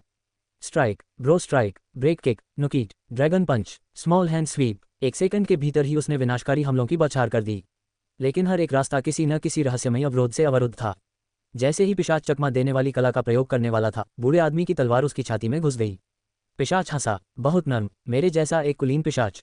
यह कोई तलवार नहीं है, यह एक खूंटा है। पिशाच की आंखें चौड़ी हो गईं, उसकी ताकत खत्म हो गई, उसके घुटने मुड़ गए। यह एक पवित्र विशेषता का दांव था। बूढ़ा आदमी पहले जिस हथियार का इस्तेमाल कर रहा था वह अनजाने में बदल गया था। वह आत्मसंतुष्ट हो गया था और पिशाच होने की अजेयता पर भरोसा करने लगा था। तो फिर अब तुम सबको खत्म करने का समय आ गया है। एक खूबसूरत योगिनी ने शान से मुस्कुराया। जैसे ही उसने अपनी छोटी सी छड़ी लहराई, ढेर सारे तात्विक मंत्र प्रकट हो गए। वह एक साथ कई जादुई गुणों का प्रयोग करता था। कई प्रकार के जादू का संयोजन करके उसने अज्ञात हमलों का उपयोग करके शेष पिशाच सैनिकों को मार गिराया। एक जादुई तूफान, लेकिन पिशाचों में सहन शक्ति थी। एक आम इंसान को मार डालने वाले क्रूर हमले के बावजूद वे बच निकलने में कामयाब रहे। उनकी जाति सहनशक्ति में माहिर थी। वैम्पायर ऐसे ही होते थे। उन्होंने अलौकिक शक्ति के बदले में अपनी मानवता को त्याग दिया था। इस समय पीछे हटना ही एकमात्र विकल्प था। कुलीन पिशाच ने यह निर्णय तो ले लिया, लेकिन जब उसने राक्षस को अपने रास्ते में खड़ा देखा तो उसकी सांस रुक गई। एक उदास युवक की नीरस आवाज बुदबुदाई, उद्धरण चिन्ह ... वे केवल पुनर्जीवित होते हैं। यदि उनमें लियोरा जैसे किसी व्यक्ति का आतंक नहीं है तो यह वे के मूल खेलने से अलग नहीं है। वहाँ एक अजगर था, पन्ने जैसे शिल्कों वाला एक खूबसूरत अजगर। शुरुआत में यह एक छोटा अजगर था, कंधे पर बैठने लायक आकार का, लेकिन अगले ही पल एक विशालकाय अजगर प्रकट हुआ। बढ़ो, नष्ट हो जाओ। अजगर ने अपने विशाल जबड़े खोले। योजक चिन्ह, योजक चिन्ह, योजक चिन्ह, योजक चिन्ह, योजक चिन्ह, योजक चिन्ह। चूंकि अचानक से अधिक सहयोगी सामने आ गए हैं, इसलिए यहाँ उनका संक्षिप्त परिचय दिया जा रहा है। नई भर्ती, जेरिक, लियोरा द्वारा प्रशिक्षित एक नौसिखिया साहसी। वह तलवार चलाता है। वह ज्यादा ताकतवर नहीं है, लेकिन लियोरा की प्रशंसा करता है। वह छोटे मोटे काम भी करता है, यहाँ तक कि जब लियोरा के प्रशिक्षण ने उसे लगभग मार ही डाला था तब भी उसने भागने की कोशिश नहीं की। पुराने रणनीतिकार, गानो, एक खास शहर के रणनीतिकारों में से एक सैन्य अदालत के दौरान उसने लियोरा का ध्यान अपनी ओर खींचा और उसकी सेना में शामिल होने के लिए अपना सिर नीचे कर लिया। वह लियोरा की आक्रामकता और झड़प की रणनीति का बखूबी इस्तेमाल कर सकता है। एक जादूगर के रूप में उसके कौशल अच्छे हैं और वह अपनी जान देने से भी नहीं हिचकिचाता, जो अब अपने अंतिम पड़ाव पर है। उसे नई चीज़ों का शौक है। उनकी हालिया चिंता यह है कि उनकी पोती ने किसी अजीब भगवान की पूजा करना शुरू कर दिया है और उनकी त्वचा की चमक खत्म हो गई है। धनुराशि, म्या, बी रैंक कौशल वाली एक तीरंदाज़। वह लियोरा को लंबी दूरी तक सहायता प्रदान करती है। उसका स्वभाव योद्धा से ज्यादा शिकारी जैसा है। वह लड़ना नहीं चाहती, लेकिन शिकार को मारना उसे अच्छा लगता है। पुरोहित, सिस्टर लिडिस, एक कुशल महिला पादरी जो उपचार में पारंगत है। वह गानो की पोती है। वह एक दुष्ट देवता की अनुयायी है। वह एक बार मिलिम और स्टॉक का शिकार हो चुकी है। संचार अधिकारी, समनकर्ता, पैसे, एक संचार विशेषज्ञ जिसकी योग्यता एस स्तर पर है। वह टोही और सूचना प्रसारित करने के लिए बुलाए गए प्राणियों का उपयोग करती है। उसकी युद्ध क्षमता बहुत कम है। उसे ताकतवर लोगों द्वारा अच्छी तरह से इस्तेमाल किए जाने की तीव्र इच्छा है और वह किसी भी ऐसे व्यक्ति से बात करने से इनकार करती है जिसे वह नहीं पहचानती। वह बेहद जिद्दी है और उसके व्यक्तित्व सहित उसकी समग्र रेटिंग ए रैंक है। उसने स्वेच्छा से इस यूनिट में शामिल होने के लिए हामी भरी। वह इस समय एक दूर शहर में है जहां सुरक्षाकर्मी तैनात हैं। Pub future ads. दिन रात लगातार की गई उकसावेबाजी का अंततः फल मिला। हाल ही में पुराने रणनीतिकार के आदेश पर लियोरा जानबूझकर पिशाच सैनिकों को भागने दे रही थी। इसके बाद वह भागते हुए दुश्मन को संदेश भेजती थी जिसमें घोषणा की गई थी, मैं लियोरा हूँ, मैं उत्तर में सभी पिशाचों का वध कर दूंगी, मैं योयो को भी मार डालूंगी, अगर तुम डरे नहीं हो तो मेरे पास आओ। यह एक हास्यास्पद उकसावे की कार्रवाई थी, लेकिन इसकी ज़रूरत भी थी क्योंकि उत्तरी हिस्से में इंसानों की रक्षा करने वाला वह एकमात्र गढ़ था। हालांकि ये तथ्य कि लियोरा एक परेशानी का सबब था, दुश्मन सेना के लिए एक निर्विवाद सत्य बन गया। लियोरा जिस दिशा में मौजूद था उस दिशा में उनकी छापेमारी में उल्लेखनीय कमी आई। स्थिति खराब नहीं थी। अब तक पिशाचों के कब्जे वाले कई शहरों पर कड़ी मेहनत और न्यूनतम बलिदान के साथ फिर से कब्जा कर लिया गया था। हालांकि उनकी संख्या बढ़ती दिख रही थी, लेकिन ऐसा लग रहा था कि कुल मिलाकर प्रगति हो रही है। ऐसा लगता है कि अंततः लगभग 10,000 की सेना भोर के शहर यग्द्रा में एकत्रित होगी। एक बार जब उच्च मानव जो समूह युद्ध में माहिर हैं कमान संभाल लेंगे तो जीत की संभावना बहुत ज्यादा हो जाएगी, या कम से कम मुझे तो यही बताया गया है। चिंता का विषय 5 विशेष बल हैं और इस बार लियोरा का मिशन उत्तरी आक्रमण का नेतृत्व करने वाले 3 शूरवीरों में से एक गोरमांड को खत्म करना है। अब तक की उनकी सफलता को देखते हुए ये निश्चित है कि बिग बॉस अंततः सामने आएगा। पेनी, जो संबंधकर्ता और संचारक है, एक तितली के माध्यम से हमसे संपर्क करती है। मैंने उसे ढूंढ लिया कैप्टन लियोरा। ये गोरमांड है। कहाँ? ये वह स्थान है जिसे हमने एल्डगानो के नक्शे पर जांचा था। सबसे संभावित स्थान अजा घाटी। ये लुमलाजा में घुसपैठ के लिए आदर्श है। समझ गया, मैं उसे मार डालूंगा। अगर एक भी पिशाच शहर में घुसपैठ करने में कामयाब हो जाए तो वह आसानी से वहां के निवासियों का कत्लेआम कर सकता है। इसके अलावा वे अपनी संख्या भी बढ़ा सकते हैं। अगर उन्हें ठीक से संभाला न जाए तो वे चूहों की तरह तेजी से बढ़ सकते हैं। ये संभावना है कि कमांडरों ने लियोरा से हुए नुकसान की भरपाई के लिए स्वयं शहर पर हमला करने की योजना बनाई है, लेकिन मैं ऐसा नहीं होने दूंगा। ये पिशाच घटना कम से कम उत्तरी भाग लियोरा से संबंधित है। दानव राजा के 4 स्वर्गीय राजाओं में से एक पिटी से हारना मेरी अपेक्षा से कहीं ज्यादा बड़ा झटका था। मजबूत बनने के लिए मुझे और भी ज्यादा फायदेमंद घटनाओं का फायदा उठाना होगा। मैं बहुत नर्म था। पहले फील्ड रिकैप्चर इवेंट के दौरान मुझे दूसरों के मौके छीनने की चिंता छोड़ देनी चाहिए थी। अगर वे अपना मौका गंवा देते हैं तो यह उनकी गलती है। आखिरकार इस खेल का मूल सिद्धांत ही यही है। मैं जीतूंगा भगवान। जहां तक पेटू की बात है, पेनी पहले ही उसकी सराहना कर चुकी है। पेनी अविश्वसनीय रूप से सक्षम है, अपनी एस रैंक एडवेंचरर की हैसियत के लायक। वह यूक्रिस जैसी किसी के स्तर की तो नहीं है, लेकिन सूचना युद्ध के मामले में वह अव्वल दर्जे की है। वह अपने बुलाए हुए राक्षसों को दूर दूर तक भेजती है और दुश्मनों की जानकारी चुरा लेती है। जब बात सूचना जुटाने की आती है तो वह जिमोरा से बेहतर है। यदि वह केवल अपने पसंद के लोगों के साथ काम करने की नीति नहीं अपनाती तो वह आसानी से एस रैंक की साहसी बन जाती। अब जानकारी की पुष्टि करते हैं। नाम डैडी डेडेस, लिंग पुरुष, स्तर 100, जाति उच्च पिशाच, नौकरी मरे हुए लांसर, जादू नरक की आग का जादू 74, उत्पादन गुड़िया बनाना 1, कौशल बेस्क लाश डकैती 100, हमला शक्ति बफ, रक्त भला कला 83, पिशाचकारक 100, भक्षण super strength, troll control 100, dead hand, throwing art 100, आंकड़े आक्रमण 900, जादुई आक्रमण 550, स्थायित्व 400, चपलता 750, भाग्य 400, शीर्षक द गोरमंड, अद्वितीय कौशल रक्त मत बेस्क। उनके कौशल को देखते हुए वह उस प्रकार के खिलाड़ी नहीं है जिनका आप सामना करना चाहेंगे। वह एक बेस्क हमलावर है और एक पिशाच होने के नाते उसकी सहनशक्ति उसके आंकड़ों से कहीं ज्यादा है। 2 बेस्क कौशलों के साथ ऐसा लगता है कि वह क्रूर बल पर निर्भर रहने वाला है, लेकिन लड़ने के अलावा कोई विकल्प नहीं है। हम उसे कुचल देंगे। रात काफी हो चुकी थी। घाटी से होकर 30 आदमियों की एक टुकड़ी गुजर रही थी। पीछे एक मंदिर की पालकी की तरह एक विशालकाय नहीं, विचित्र रूप से मोटा आदमी बैठा था। वह लगभग 3 मीटर लंबा था, लेकिन उसके वजन का अंदाजा लगाना असंभव था, शायद सैकड़ों किलोग्राम। उसका चेहरा चर्बी से इतना सूजा हुआ था कि उसके हाव भाव पढ़ना नामुमकिन था। गोरमान नाम से मशहूर इस पिशाच ने अपने दोनों हाथों में एक एक खूबसूरत युवती को जकड़ रखा था। वे दोनों पहले से ही मौत के करीब थे। कभी कभी पेटू उन्हें निचोड़ लेता था और खून की एक बड़ी धार फूट पड़ती थी जिसे वह लालच से पी जाता था। स्वादिष्ट महिलाओं का खून, बहुत स्वादिष्ट। हाँ, अब तक की सबसे स्वादिष्ट चीज। वाह! उसके दाहिने हाथ में जो लड़की थी वह पूरी तरह कुचलकर मांस का लोथड़ा बन गई थी। उसने लालच से उसका खून पी लिया और उसके अवशेषों को एक तरफ फेंक दिया। उसमें इंसान होने का नामो निशान तक नहीं था। उसने अपने हाथों से खून और मांस चाटा। Pub future ads. अब दुश्मन की सेना घटकर 29 रह गई थी। ऐसा लगता है कि भोजन के रूप में लगभग 10 और लड़कियों को साथ ले जाया जा रहा है, जिसका अर्थ है कि वास्तविक लड़ाकों की संख्या लगभग 20 है। अपने अब साफ हो चुके हाथों को चाटते हुए गोरमांड एक बिगड़े हुए बच्चे की तरह चिल्लाया, लियोरा, लियोरा, मैं तुम्हें खाना चाहता हूँ। एक प्यारी सी बच्ची का खून, और तुम पुनर्जीवित हो सकती हो। तुम मेरे द्वारा खाए जाने के लिए ही पैदा हुई हो। लियोरा, उई। यहाँ तक कि लियोरा भी दुर्लभ घृणा में बुदबुदाई। मैं भी सोच रहा था, उई। दुश्मन घाटी के रास्ते आगे बढ़ रहा था। हम जंगलों में, पहाड़ों में, पेड़ों की ओट में छिपे हुए इंतजार कर रहे थे। हमें जो भी जानकारी चाहिए थी वह पेनी के बुलाए हुए राक्षसों से मिली। हम दुश्मन पर एक ऐसे गोले से नजर रखते थे जो उनका दृश्य प्रक्षेपित करता था। उन्हें जिंदा छोड़ने की कोई जरूरत नहीं है। ठीक है लियोरा, चलो। तभी उस विशालकाय व्यक्ति की नज़र मेरी ओर पड़ी। एक औरत की खुशबू, और यह बेहतरीन खुशबू। यह मेरे लिए एक दान है। एक औरत जो सिर्फ मेरा खून का थैला बनने के लिए बनी है। लियोरा बचो। कुछ ही देर बाद पालकी जोर से नीचे गिर पड़ी। ढाल बने पेड़ धराशायी हो गए और बचने की कोशिश में लियोरा का दाहिना हाथ उड़ गया। फिर 3 मानव लड़कियों को मांस के लोथड़े में बदल दिया गया और हमारी ओर फेंक दिया गया। घाटी से गर्जना की आवाज आई। लियोरा, तुम बहुत स्वादिष्ट लग रही हो। मांस के टुकड़े बम बिजली मंत्र से उड़ा दिए गए। पेटू आदमी इतनी तेजी से हमारी ओर दौड़ा कि उसका आकार समझ से परे था। ऐसा लग रहा था जैसे वह दौड़ नहीं रहा था बल्कि जमीन पर लात मारकर जोर से आगे बढ़ रहा था। ऊपर से एक गिरते हुए उल्का की तरह गोरमान नीचे उतरा। उसका शरीर खून, पसीने और अन्य तरल पदार्थों से भीगा हुआ था। मैं लियोरा को एक भी बूंद छूने नहीं दूंगा। अंधकार सृजन मोड धुआं। एक धुआंधार पर्दा फैला हुआ है। उसी समय मैंने लियोरा को तरल पदार्थों से बचाने के लिए एक ढाल तैयार कर ली। लियोरा ने चुपचाप अपनी दरांती तैयार की और बुदबुदाई, आओ रूरो। उसकी पुकार का उत्तर देते हुए रूरो प्रकट हुआ। रूरो ने जमीन से एक पेड़ उखाड़ा और उसे गिरते हुए गवर्नमेंट पर पटक दिया। आवाज धमाके जैसी थी। पेड़ टूट गया और गवर्नमेंट ने अपनी बाहें फैला दी। क्या हो तुम? खाने लायक कुछ भी नहीं है। ग्रर तोड़ना। Pub future ads. रूरो की मुट्ठी गौरमान की मुट्ठी से टकरा गई। एक ही झटके में रूरो टुकड़े टुकड़े हो गया और गौरमान भी उड़ गया, पेड़ों को चीरता हुआ और आंखों से ओझल हो गया। चलो एक स्नाइपर शॉट से शुरुआत करते हैं। हाँ समझ गया मास्टर। जैसे ही लियोरा स्निप लाइटनिंग को सक्रिय करने वाली थी उसके पैरों के नीचे से अनगिनत भुजाएं उगईं जो उसे बांधने का प्रयास कर रही थीं। लियोरा की आंखें चौड़ी हो गईं। एक क्षण में ही उसने एक चमकदार विस्फोट किया जिससे उसके शरीर के चारों ओर प्रकाश का एक स्तंभ बन गया जिसने हथियारों को पीछे हटा दिया। एक भारी धमाका गूंजा। यह एक भले की आवाज थी जो लियोरा के पेट को भेदते हुए कई पेड़ों को पार करते हुए और पहाड़ में छेद करते हुए निकल गया। लियोरा को भारी मात्रा में खून खांसी के कारण बाहर आया। यदि उसने तुरंत प्रतिक्रिया न की होती तो भला उसके हृदय में घुस जाता। उफ, अपने रूप के बावजूद वह अविश्वसनीय रूप से मजबूत है। मैं मजबूत हूँ वास्तव में, और हमारे पास निषिद्ध ब्लेड है। दरांती तकनीक पिशाच विरोधी हमलों में माहिर है जो पुनर्जनन पर निर्भर दुश्मनों के लिए एक घातक कला है। मैंने निकट युद्ध में शामिल होने से पहले लियोरा के ठीक होने तक प्रतीक्षा करने का निर्णय लिया।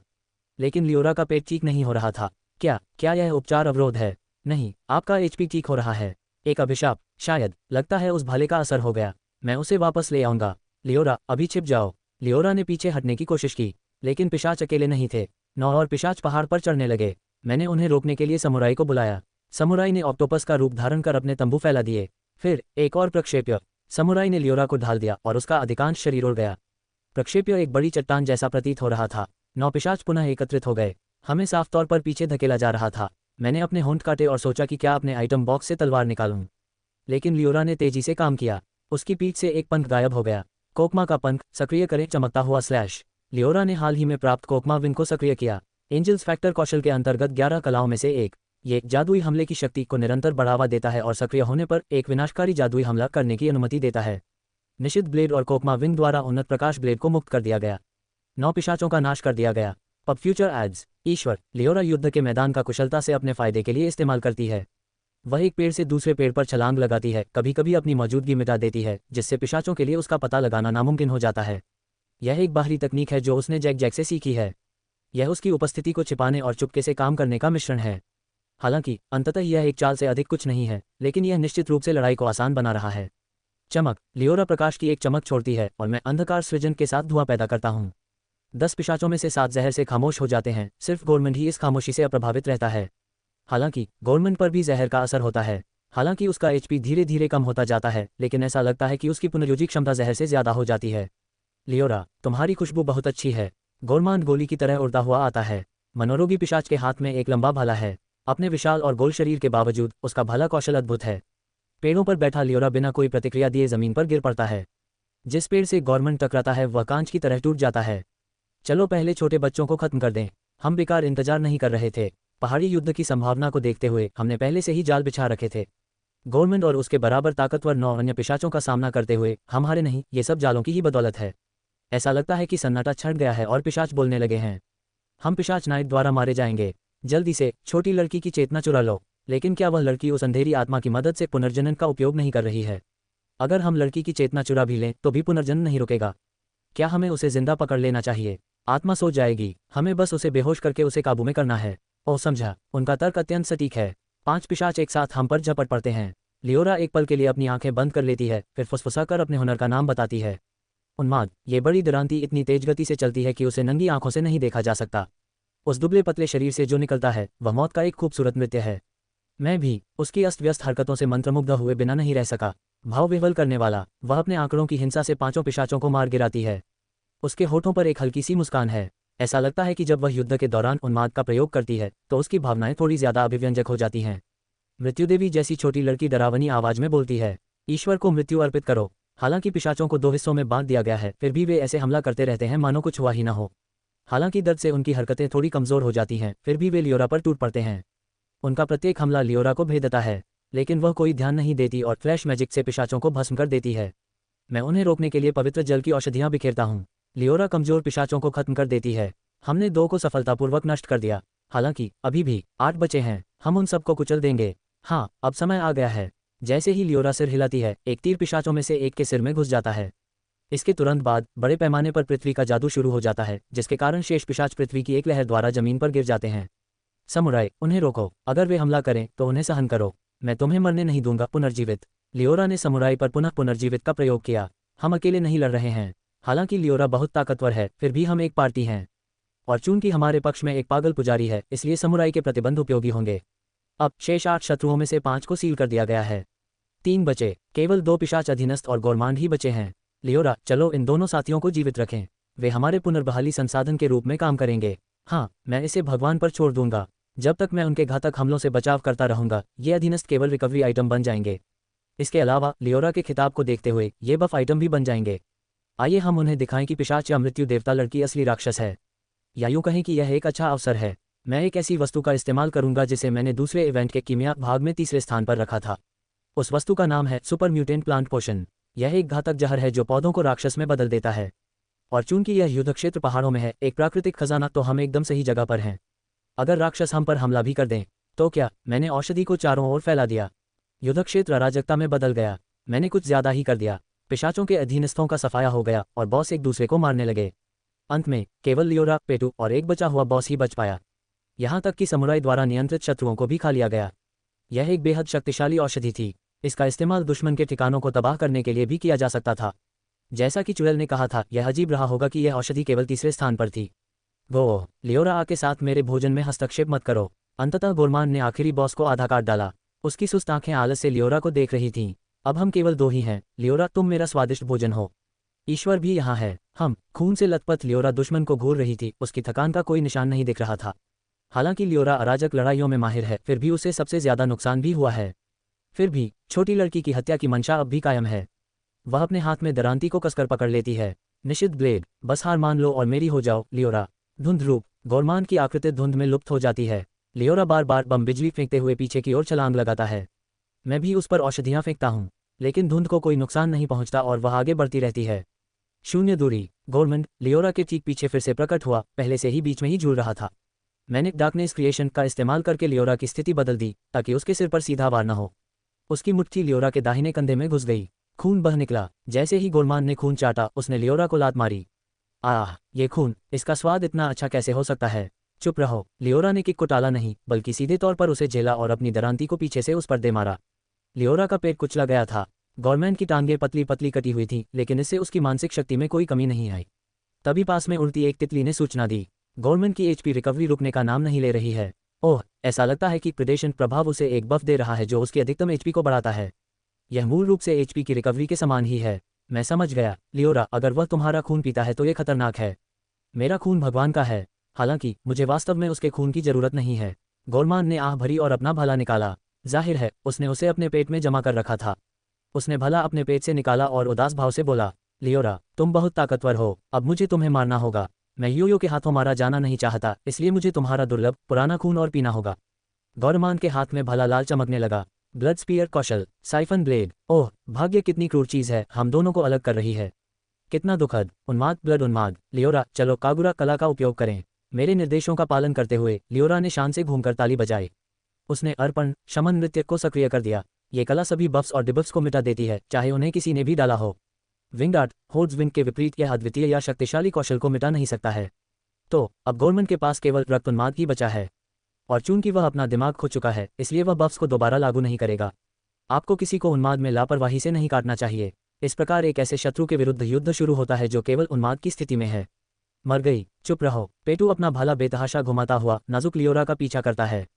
हर बार जब भाला चलता है, पेड़ गिरते हैं, धरती टूटती है और गोलीबारी में फंसे जानवरों और राक्षसों का खून चारों ओर बिखर जाता है। ये हमले पूरी तरह से लापरवाहीपूर्ण थे। लियोरा के मौजूदा आंकड़ों को देखते हुए उनसे बचना आसान था।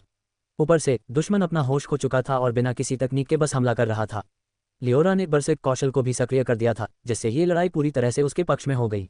हालांकि आमने सामने की लड़ाई अभी भी खतरनाक थी, क्योंकि अंतर्निहित कौशल बेरसेक ने एक बड़ा आंकड़ा अंतर पैदा कर दिया था जिसे नजरअंदाज नहीं किया जा सकता था। यदि शत्रु ने भी उसी समय बरसेक को सक्रिय कर दिया होता तो लियोरा पर विजय प्राप्त की जा सकती थी। फिर भी वह बहुत मजबूत है। मैंने जहर देकर उन्हें काफी कमजोर कर दिया है। कष्टप्रद। लियोरा एक पेड़ से दूसरे पेड़ पर छलांग लगा रही थी, लेकिन तभी एक पेड़ को गौरमान ने नष्ट कर दिया। उसके पीछे एक जानवर जैसी दहाड़ भी लगी। लियोरा ने सुंदरता से कदम बढ़ाया। डार्कनेस क्रिएशन से मेरे बनाए तारों का इस्तेमाल करके उसने कुशलता से इलाके का फायदा उठाया।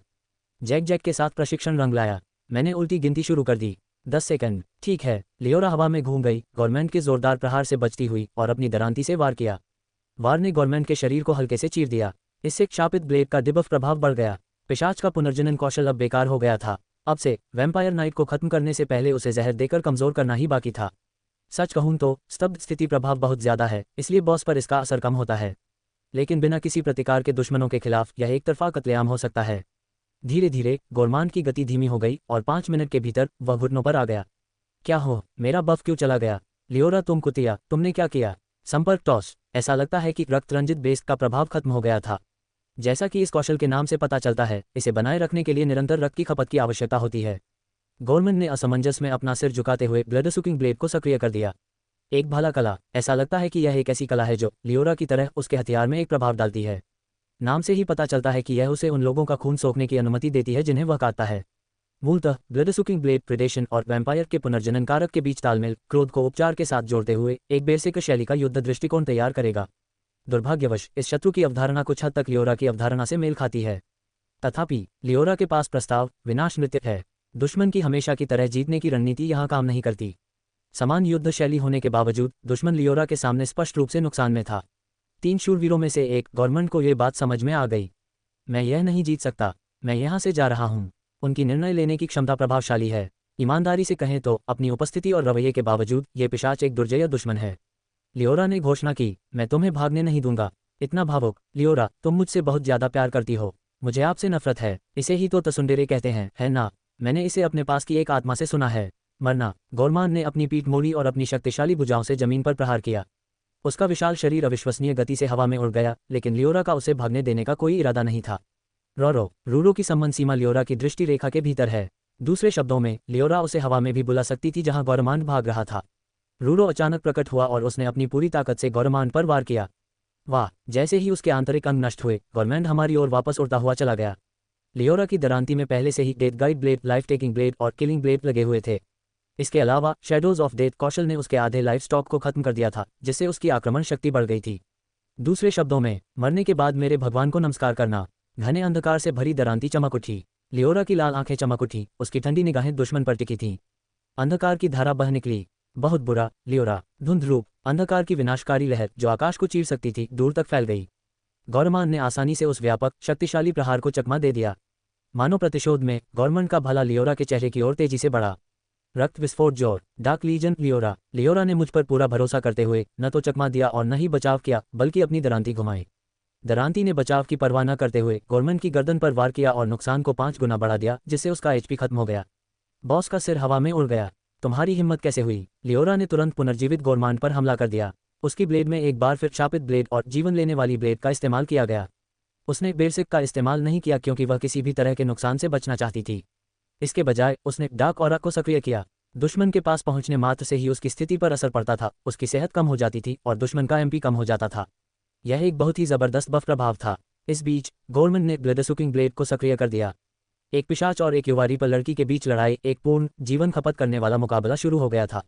गवर्नमेंट की भाला तकनीक जबरदस्त थी। यह अनुकूलनीय और बहुमुखी थी, जिसने लियोरा को दूरी कम करने से रोक दिया। लियोरा पर छोटे छोटे घाव दिखाई देने लगे। दुश्मन हर कीमत पर अपनी गर्दन बचाने के लिए दृढ़ था।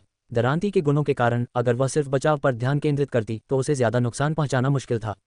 हालांकि जहर ने लड़ाई को लंबा नहीं खींचने दिया। धिक्कार है, इतनी छोटी सी लड़की इतनी मजबूत कैसे हो सकती है? गौरमान का स्वर बदल गया और उसने भाले की तकनीक का एक भयानक प्रदर्शन शुरू कर दिया। लेकिन लियोरा की गति असाधारण थी। भाला खाली हवा में सीटी बजाता रहा, जबकि लियोरा की दरांती लगातार वार करती रही और गोरमांड को अपनी संख्या बल से पराजित करती रही। परिचितों को बुलाओ। गवर्नमेंट ने चमगादड़ों के झुंड को बुलाया। भाले से उन पर वार करके उन्होंने रक्त चूसने वाला ब्लेड सक्रिय कर दिया और एचपी अवशोषण के जरिए छद्मोपचार बफर प्राप्त किया। हालांकि डाक और के कारण चमगादड़ पास आते ही तुरंत मर गए। धीरे धीरे लेकिन निश्चित रूप से पेटू के चेहरे पर दर्द छाने लगा। यह एहसास उसके अंदर गहराई से उतर रहा होगा कि एक पिशाच जो पुनर्जन्म के लिए जाना जाता है किसी और की क्षमताओं के आगे हार रहा है। कटौतियों की लंबी लड़ाई जारी रही। जैसे जैसे भोर धीरे धीरे नजदीक आ रही थी, गवर्नमेंट ने अंततः पहाड़ पर छाई हुई ताज़ा सुबह की धुंध को नोटिस किया। नहीं नहीं नहीं, पिशाच रात में अविश्वसनीय रूप से शक्तिशाली होते हैं, लेकिन अगर उन्हें धूप में रखा जाए तो उनकी कार्यक्षमता गिर जाती है। आमतौर पर पिशाच दिन में लड़ने के बजाय भाग जाते हैं, यही वजह है कि वे इतने परेशान करने वाले होते हैं। लंबी लड़ाई चल रही थी और अब भोर होने वाली थी। गोरमान की हरकतें स्पष्ट रूप से कम सटीक हो गईं, शायद घबराहट के कारण।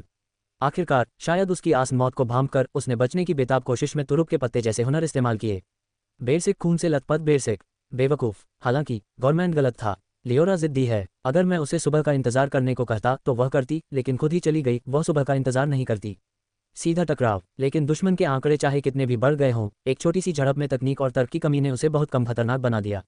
दुश्मन पहले से ही जहर और अनगिनत वार से कमजोर हो चुका था। ईमानदारी से कहूं तो अगर इस स्थिति में गवर्नमेंट ने बेस्क मोड का उपयोग नहीं किया होता तो वह अधिक परेशानी में पड़ जाता। लेकिन खैर, डर के आगे झुकना और तर्क को त्यागना यह एक मनोरोगी पिशाच के लिए एक उपयुक्त अंत था। गोरमान का अंतिम हताश प्रहार लियोरा के पास से गुजर गया। सब खत्म हो गया। भोर होते ही, जैसे ही चांद क्षितिज पर अस्त हो रहा था, गहरे काले ब्लेड ने पिशाच का सिर धड़ से अलग कर दिया। जैसे ही उसका सिर जमीन पर लुढ़का, लियोरा ने बरसिक को निष्क्रिय करके उसे शाइनिंग स्लेश से खत्म कर दिया। और इस प्रकार ये खत्म हो गया। राक्षस की लाश राख में बदल गई और रात की हवा में विलीन हो गई। ये देखकर लियोरा धीरे से बुदबुदाए। दुष्ट देवता लॉर्ड जेफिर के अधीन मृत्यु सभी के लिए समान है। वास्तव में यह है। और इस प्रकार 3 शूरवीरों में से एक पिशाच राजा खो गया।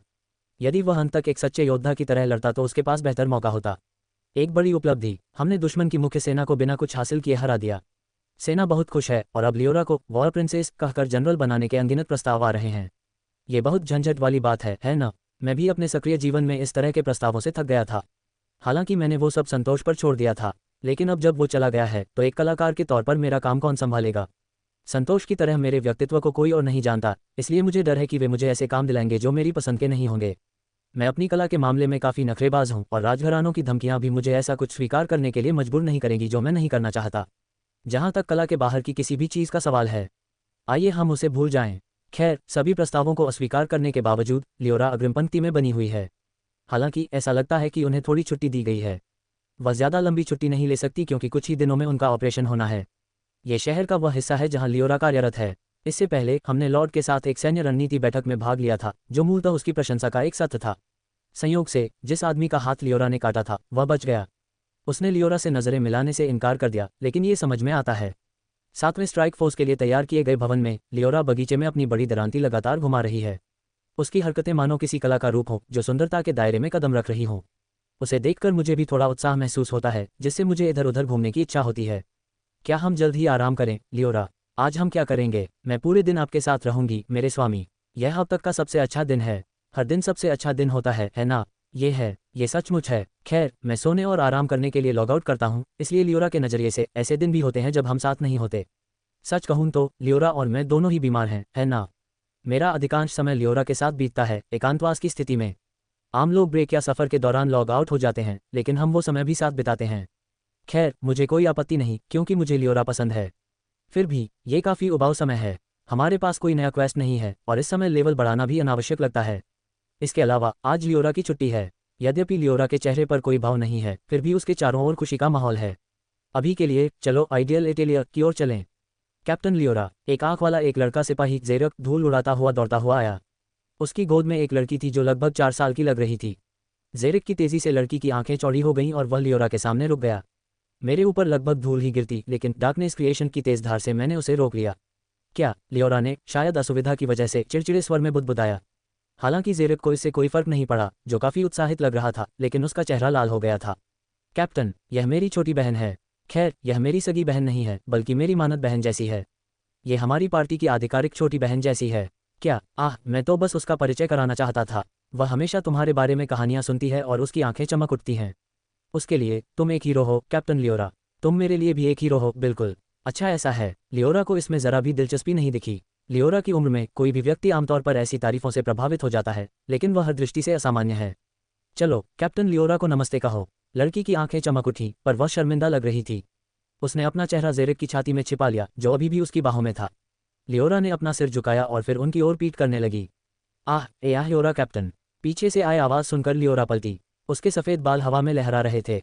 वहाँ अभी भी ज़ेराक की बाहों में जकड़ी हुई लड़की के गाल गुलाबी हो गए थे जब उसने लियोरा की ओर अपना हाथ बढ़ाया और उसे एक फूल दिया। मेरे बड़े भाई की मदद करने के लिए धन्यवाद। यह आपके लिए है। उद्धरण चिन्ह डॉट डॉट डॉट। समझ गया, मैं इसे ले लूंगा। आप बहुत अच्छे हैं कैप्टन लियोरा।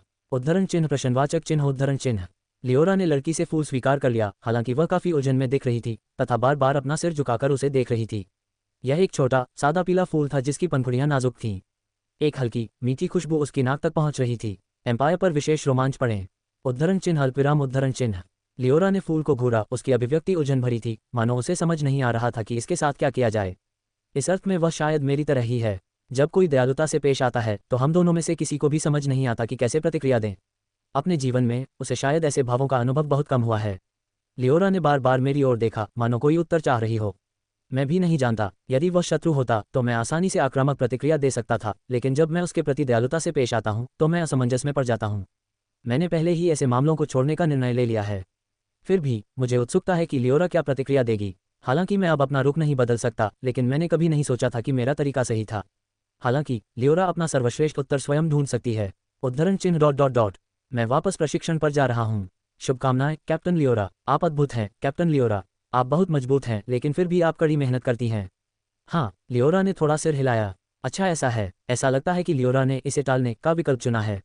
ये भी कोई बुरा विकल्प नहीं है। इसी विचार के साथ मैंने अपने आइटम बॉक्स से एक चीज़ निकाली। ये आइडियल एटेलियर के एक गोलेम ने मेरे लिए तैयार की थी, एक प्रोटोटाइप जो मैंने खुद बनाया था। इस वस्तु का नाम रेजोनेंस स्टोन है। यह एक युग्मित वस्तु है जिसमें एक मुख्य पत्थर और एक उप पत्थर है। मुख्य पत्थर लियोरा के हाथ में है और यह उप पत्थर की स्थिति बताता है। यदि लियोरा इसमें अपना जादू चलाएगी तो तेज आवाज गूंजेगी। यह एक स्थान का पता लगाने वाला उपकरण है। ये पत्थर एक छोटी पिन में जड़ा हुआ है जो हल्की और आसानी से ले जाने योग्य है। इसकी मदद से लियोरा संकट में फंसे किसी व्यक्ति का आसानी से पता लगा सकती है। लियोरा, चलो इसे ज़ेराक को दे दें। जी हाँ महाराज, यह मेरे महाराज ने मुझे दिया है। इसका ध्यान रखना। लियोरा ने संक्षेप में आइटम के बारे में बताया। उसके बाद लियोरा ने ज़ेराक को एक हल्का प्रशिक्षण सत्र दिया। हालांकि यह छोटी लड़की के लिए देखने के लिए बहुत तीव्र था, इसलिए हमने उसकी देखभाल के लिए समुराई को बुलाया। समुराई ने कुछ रहस्यमय जादू के करतबों से उसका मनोरंजन किया जो उसने कहीं से सीखे थे। इसके बाद हम आइडियल एटेलियर में लौट आए। अंदर गोलेम व्यस्तता से इधर उधर भाग रहे थे। सबसे ऊपर का गोलेम सेक भट्टी में छिपा हुआ लोहारी का काम कर रहा था। मैंने उसे फावड़े और गैंती का बड़े पैमाने पर उत्पादन करने के लिए कहा था। इस आदर्श कार्यशाला में खदानें या बगीचे बनाने के लिए अंक दिए जा सकते हैं। चूंकि मैं आगे चलकर सामग्री इकट्ठा करने के लिए गोलेम का बड़े पैमाने पर उत्पादन करने की योजना बना रहा हूं, इसलिए मैं पहले से ही औजार जमा कर रहा हूं। गोलेम केवल निम्न श्रेणी की सामग्री ही एकत्र कर सकते हैं, लेकिन ये कुछ न होने से तो बेहतर है। इस आदर्श कार्यशाला का प्रबंधन संभवतः एक पूरे कबीले द्वारा किया जाना है। मेरे जैसे उच्च स्तरीय कीमिया कौशल के बिना इसके लाभों का पूरा लाभ उठाना मुश्किल है। गोलेम बढ़ते नहीं हैं, उनके कौशल का स्तर कम है, इसलिए यह कोई बहुत बड़ा लाभ नहीं है। मैंने देखा कि समुराई लकड़ी की दुकान की ओर भाग गया। मैं सोफे पर बैठ गया। सच कहूं तो मैं तो बस लेट गया। मैंने लियोरा से बात की। इसके बाद हम आइडियल एटेलियर में लौट आए। अंदर गोलेम व्यस्तता से इधर उधर भाग रहे थे। सबसे ऊपर का गोलेम सेक भट्टी में छिपा हुआ था और लोहारी का काम कर रहा था। मैंने उसे फावड़े और गैंती का बड़े पैमाने पर उत्पादन करने को कहा था।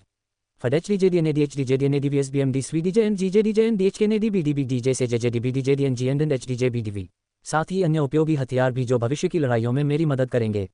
इस आदर्श कार्यशाला में खदानें या बगीचे बनाने के लिए अंक दिए जा सकते हैं। चूंकि मैं आगे चलकर सामग्री इकट्ठा करने के लिए गोलेम का बड़े पैमाने पर उत्पादन करने की योजना बना रहा हूं, इसलिए मैं पहले से ही औजार जमा कर रहा हूं। गोलेम केवल निम्न श्रेणी की सामग्री ही एकत्र कर सकते हैं, लेकिन ये कुछ न होने से तो बेहतर है। इस आदर्श कार्यशाला का प्रबंधन संभवतः एक पूरे कबीले द्वारा किया जाना है। मेरे जैसे उच्च स्तरीय कीमिया कौशल के बिना इसके लाभों का पूरा लाभ उठाना मुश्किल है। गोलेम बढ़ते नहीं हैं, उनके कौशल का स्तर कम है, इसलिए यह कोई बहुत बड़ा लाभ नहीं है। मैंने देखा कि समुराई लकड़ी की दुकान की ओर भाग गया। मैं सोफे पर बैठ गया। सच कहूं तो मैं तो बस लेट गया। मैंने लियोरा से बात की। अटोरी, तुम भी बैठ जाओ ना। चलो आज अच्छी तरह आराम कर लेते हैं। उद्धरण चिन्ह विस्मयादिबोधक चिन्ह। मेरे स्वामी के बगल में। यद्यपि सोफा बड़ा था, अटोरी मेरे इतने करीब बैठी थी कि हम दोनों एक दूसरे को छू रहे थे। आज आराम का दिन है। मैंने सोफे पर बैठकर फिल्म देखने का फैसला किया। समय की तेजी से बढ़ती दुनिया में फिल्म देखना भी जल्दी बीत जाता है। समय की तेजी से 2 घंटे की फिल्म भी पल भर में खत्म हो जाती है। अच्छा ऐसा है, ऐसा लगता है कि अंतिम फ्रेम रुक गया है। ईश्वर यहाँ नहीं है। सुबह की ताजगी भरी रोशनी में नहाते हुए मैं निराशा में बुदबुदाया। कभी कभी हर कुछ दिनों में ईश्वर एक दिन के लिए छिप जाते हैं। ईश्वर व्यस्त होते हैं, फिर भी वे एक पात्र छोड़ जाते हैं ताकि मैं हमेशा उनका आशीर्वाद प्राप्त कर सकूं। मेरे जैसी छोटी लड़की भी ईश्वर की शक्ति से मजबूत हो सकती है। जिन दिनों ईश्वर नहीं होते मैं आमतौर पर प्रशिक्षण लेता हूँ। हालांकि हाल ही में मेरे व्यवहार में बदलाव आया है। अकेले प्रशिक्षण लेने के बजाय मैं वास्तविक युद्ध का अनुभव प्राप्त करने लगा हूँ। मैं खोजबीन करता हूँ। ईश्वर रसायन विद्या का प्रयोग कर सकते हैं। मानव सभ्यता में कोई परिवर्तन न आए इसके लिए वे मानवीय मानकों के अनुरूप तकनीकें अपनाते हैं। सामान्यतः ईश्वर की शक्ति के स्तर पर वे किसी भी चीज़ का सृजन शून्य से कर सकते हैं, परंतु हम मनुष्यों के लिए परमेश्वर अपनी शक्ति को नियंत्रित रखता है। इसका मतलब है कि ईश्वर को कीमिया का प्रयोग करने के लिए सामग्री की आवश्यकता होती है। जब ईश्वर आसपास न हो तो उन सामग्रियों को इकट्ठा करना मेरा कर्तव्य है। शिवो, फिर से गुरुजी, मुझे यकीन है कि प्रभु इस बारे में ज़्यादा नहीं सोच रहे होंगे। चाहे आप दिन भर सोएं, प्रशिक्षण लें या सामग्री इकट्ठा करें, मुझे नहीं लगता कि उन्हें इससे कोई फर्क पड़ता है। ऐसे में मेहनत करना बस व्यर्थ है ना? मैं भी घोड़े की तरह जंगलों में दौड़ने से बचना चाहूँगा। अगर हो सके तो मैं खुद को लकड़ी के काम या कलात्मक गतिविधियों में लगाना पसंद करूँगा। चुप रहो, चलो चलें। अपने गुरु की अप्रतिष्ठित भक्ति के प्रति समर्पित होने से अधिक व्यर्थ कार्य कोई नहीं है। चुप रहो। शिवो ने आखिरकार घोड़े में तब्दील होने से पहले अपने एल्फ जैसे कंधे उचका दिए। मुझे उससे नफरत है। वो डरावना है। वो ये एहसास दिलाने में भी माहिर है कि वो भगवान के करीब है, लेकिन मैं ईश्वर के ज़्यादा करीब हूँ। फिर भी जैसा कि ईश्वर कहते हैं, शिवो उपयोगी है, सुविधाजनक है। ईश्वर दयालु है, इसलिए शायद वह शिवों के साथ नरमी बरतता है, जो सिर्फ काम का है, इसलिए उसे बुरा नहीं लगेगा। आखिरकार कोई भी जीव ईश्वर की नफरत से बच नहीं सकता। हाल ही में मैं सोच रहा था, मेरा परिवार और मेरे गांव के लोग दयनीय थे। वे ईश्वर की सेवा के आनंद को नहीं जानते थे। एक असाधारण सत्ता का हिस्सा बनने, एक सर्वशक्तिमान सत्ता के हाथ पैर बनकर काम करने का आनंद। वे इस परम आनंद को कभी नहीं जान पाएंगे, इसीलिए उन्होंने ऐसी व्यर्थ बातों में समय बर्बाद किया। इस अर्थ में वे सचमुच दयनीय थे। मैं तो यही सोचता हूँ। शिवो पर सवार होकर हम लोग निकल पड़े। जब शिवो घोड़े की तरह होता है तो उसकी गति अद्भुत होती है। गति के मामले में मैं उसकी बराबरी नहीं कर पाऊंगा। मुझे जैक सेंसेई ने दौड़ना सिखाया था, इसलिए मैं समझ सकता हूँ। ये शरीर, जिसे ईश्वर ने विशेष रूप से दौड़ने के लिए बनाया है, हर पहलू से दौड़ने के लिए अनुकूलित है, जैसा कि ईश्वर से अपेक्षा की जाती है। क्या उन्होंने घोड़े भी बनाए हैं? मैं आधे दिन की यात्रा में ही एक शहर में पहुंच गया। इस तीसरे मैदान में हर शहर और गांव दीवारों से घिरा हुआ है। अगर ऐसा ना होता तो ड्रैगन हमला कर देते। मैं भगवान को एक ड्रैगन अर्पित करना चाहता हूँ, इसलिए ये दुर्भाग्यपूर्ण है कि ड्रैगन हमला नहीं कर रहे हैं। भगवान भगवान भगवान भगवान भगवान भगवान। मैं भगवान के पात्र को छूता हूँ और उन्हें पुकारता हूँ। ईश्वर ईश्वर। मुझे लगता है कि मेरे अलावा कोई भी इंसान ईश्वर के बिना इस स्थिति को एक पल भी नहीं झेल सकता। मैं, जिसे ईश्वर ने अपनी दृढ़ आत्मा से चुना है, बड़ी मुश्किल से इस पीड़ा को सहन कर पा रहा हूँ। मुझे पूरा यकीन है कि ईश्वर दूसरों से सहजता से बात नहीं करता, क्योंकि दूसरे इंसान पागल हो जाएंगे। मुझे इस बात का पूरा यकीन है। मैं ईश्वर के बारे में लगभग सब कुछ समझता हूँ। जब मैं गेट के पास खड़ा था तो एक थका हुआ सा द्वारपाल मेरे पास आया। क्या मैं आपकी पहचान और आपकी स्थिति देख सकता हूँ? मैं अटोरी हूँ, ए रैंक साहसी। मैंने अपना साहसी कार्ड प्रस्तुत किया। ए रैंक के साहसी व्यक्ति का अधिकार बहुत शक्तिशाली होता है। ज़्यादातर चीज़ें अनुमत होती हैं। एक बार भगवान ने कहा, साहसी लोग संभावित अपराधी होते हैं। अगर उन पर लगाम न लगाई जाए तो वे दुनिया के दुश्मन बन सकते हैं, लेकिन उन्हें विशेषाधिकार और पद देकर वे जल्द ही मानवता के लिए एक ताकत बन जाते हैं। इसीलिए ए रैंक के साहसी लोगों के साथ बेहद सावधानी और पक्षपातपूर्ण व्यवहार किया जाता है। हाँ, एक ए रैंक एडवेंचरर होने के नाते मेरे जैसी छोटी बच्ची के साथ भी बहुत सम्मान से पेश आया जाता है। उनके पास कोई विकल्प नहीं होता। लेकिन द्वारपाल का चेहरा तनाव से तमतमा गया। क्या मैं ये भी पुष्टि कर सकता हूँ कि आप पिशाच नहीं हैं? अच्छा, वर्तमान में पिशाच इस दुनिया के लिए खतरा हैं। ऐसा कहा जाता है कि यदि कोई भी पिशाच शहर में प्रवेश कर जाए तो वह तुरंत ही नागरिकों को निगल जाएगा तथा उनमें से अधिकांश पिशाच बन जाएंगे। मुझे किसी जादुई उपकरण से प्रभावित किया गया जिसे मैं ठीक से समझ नहीं पाया। मुझे नहीं पता कि मैं इस द्वारपाल पर भरोसा कर पाऊंगा या नहीं। इसलिए मैंने जितने भी संभव हो सके उतने ही विरोधी स्थिति रोग, विरोधी मन नियंत्रण और विरोधी मानसिक प्रभुत्व उपाय अपनाए। नतीजतन, अच्छा ऐसा है, द्वारपाल शत्रु प्रतीत हो रहा था। खून बिखरा पड़ा था। आमतौर पर भगवान मेरी रक्षा करते, लेकिन चूंकि भगवान अपने पात्र रूप में थे, इसलिए मैं खून से भीग गया। भगवान को खून से सना हुआ होना नापसंद है, लेकिन मुझे इससे कोई परेशानी नहीं है। मैंने शहर में प्रवेश करने का निर्णय लिया। पहरेदारों ने घबराकर मुझे घेर लिया, पर इससे कोई फर्क नहीं पड़ा। मैंने जादुई औजार उठा लिया। मूल्यांकन, ईश्वर की शक्ति के उस अंश से जो मुझे सौंपा गया है, मैं उनकी क्षमताओं का कुछ हिस्सा इस्तेमाल कर सकता हूँ। उस शक्ति का इस्तेमाल करके मैंने जाना कि इस जादुई उपकरण का दिमाग बदलने जैसा असर होता है। हालांकि मेरे पास जादुई औजारों के खिलाफ प्रतिकार के उपाय हैं, फिर भी ये सच है कि मुझ पर हमला किया गया था। मुझ पर हमला हुआ था। अगर तुम मुझ पर दोबारा हमला करोगे तो तुम दुश्मन बन जाओगे। ऐसा लगता है कि आप सचमुच रैंक साहसी होने के बारे में झूठ नहीं बोल रहे हैं। सबसे मजबूत दिखने वाला द्वारपाल आगे बढ़ा। उसका शरीर इतना मजबूत था कि उसे सिर्फ ताकतवर ही कहा जा सकता था। वह इतना बड़ा था कि मुझे छोटा होने के बावजूद अपनी गर्दन सामान्य से ज्यादा उठानी पड़ी। एक बड़ा शरीर मजबूत लगता है, लेकिन मैं जैसी हूँ ठीक हूँ। भगवान अक्सर मुझसे कहते हैं कि मैं प्यारी हूँ, इसलिए मैं दुनिया में सबसे प्यारी हूँ। मुझे ये शरीर प्रिय है जिसे भगवान संजोते हैं। इसके लिए मैं अपने माता पिता और पूर्वजों का आभारी हूँ। नेता बोला, कृपया चले जाए ए रैंक साहसी, हम अभी आपसे निपटने का जोखिम नहीं उठा सकते। मुझ पर हमला किया गया, इसके लिए हम क्षमा चाहते हैं। अब कृपया यहाँ से चले जाइए, मुझे परवाह नहीं है। उनकी उपेक्षा करते हुए मैं शहर में प्रवेश कर गया। द्वारपालों द्वारा हमला किया जा रहा है, वे मुझे भगाने की पूरी कोशिश कर रहे हैं। तीसरे क्षेत्र की वर्तमान स्थिति को देखते हुए ये समझ में नहीं आता कि वे एक शक्तिशाली सहयोगी को दूर कर दें। उन्हें इस बात का संदेह नहीं है कि मैं पिशाच हूँ। खैर, अगर मैं एक पिशाच होता तो इस शहर का विनाश पहले से ही तय होता। पिशाच शक्तियों वाला एक रैंक का साहसी व्यक्ति अजेय होता। वे हार मान लेंगे। दूसरे शब्दों में, वे केवल इस धारणा के आधार पर कार्य कर सकते हैं कि मैं मानव पक्ष में हूँ। लेकिन क्यों? ऐसे समय में आप यहाँ सिर्फ रोमांच के लिए तो नहीं आएंगे, है ना? आपका उद्देश्य क्या है? आप किसके पक्ष में हैं? मैं हमेशा भगवान की तरफ हूँ। पुजारी, नहीं, मैं एक प्रेरित हूँ। मैं आगे चला गया। द्वारपाल कुछ नहीं कर सकते थे। वे समझ गए थे कि मुझ पर हमला करने का मतलब उनकी मौत होगी। इस लिहाज से वे शायद सक्षम थे। दीवारों के अंदर यह एक गांव जैसा लगता था। एम्पायर पर नवीनतम कहानियां पढ़ें। बिल्कुल भी खुशहाल नहीं, बल्कि वीरान सा लग रहा था। घर उस गांव के घरों से भी ज्यादा साधारण थे जहां मैं रहता था।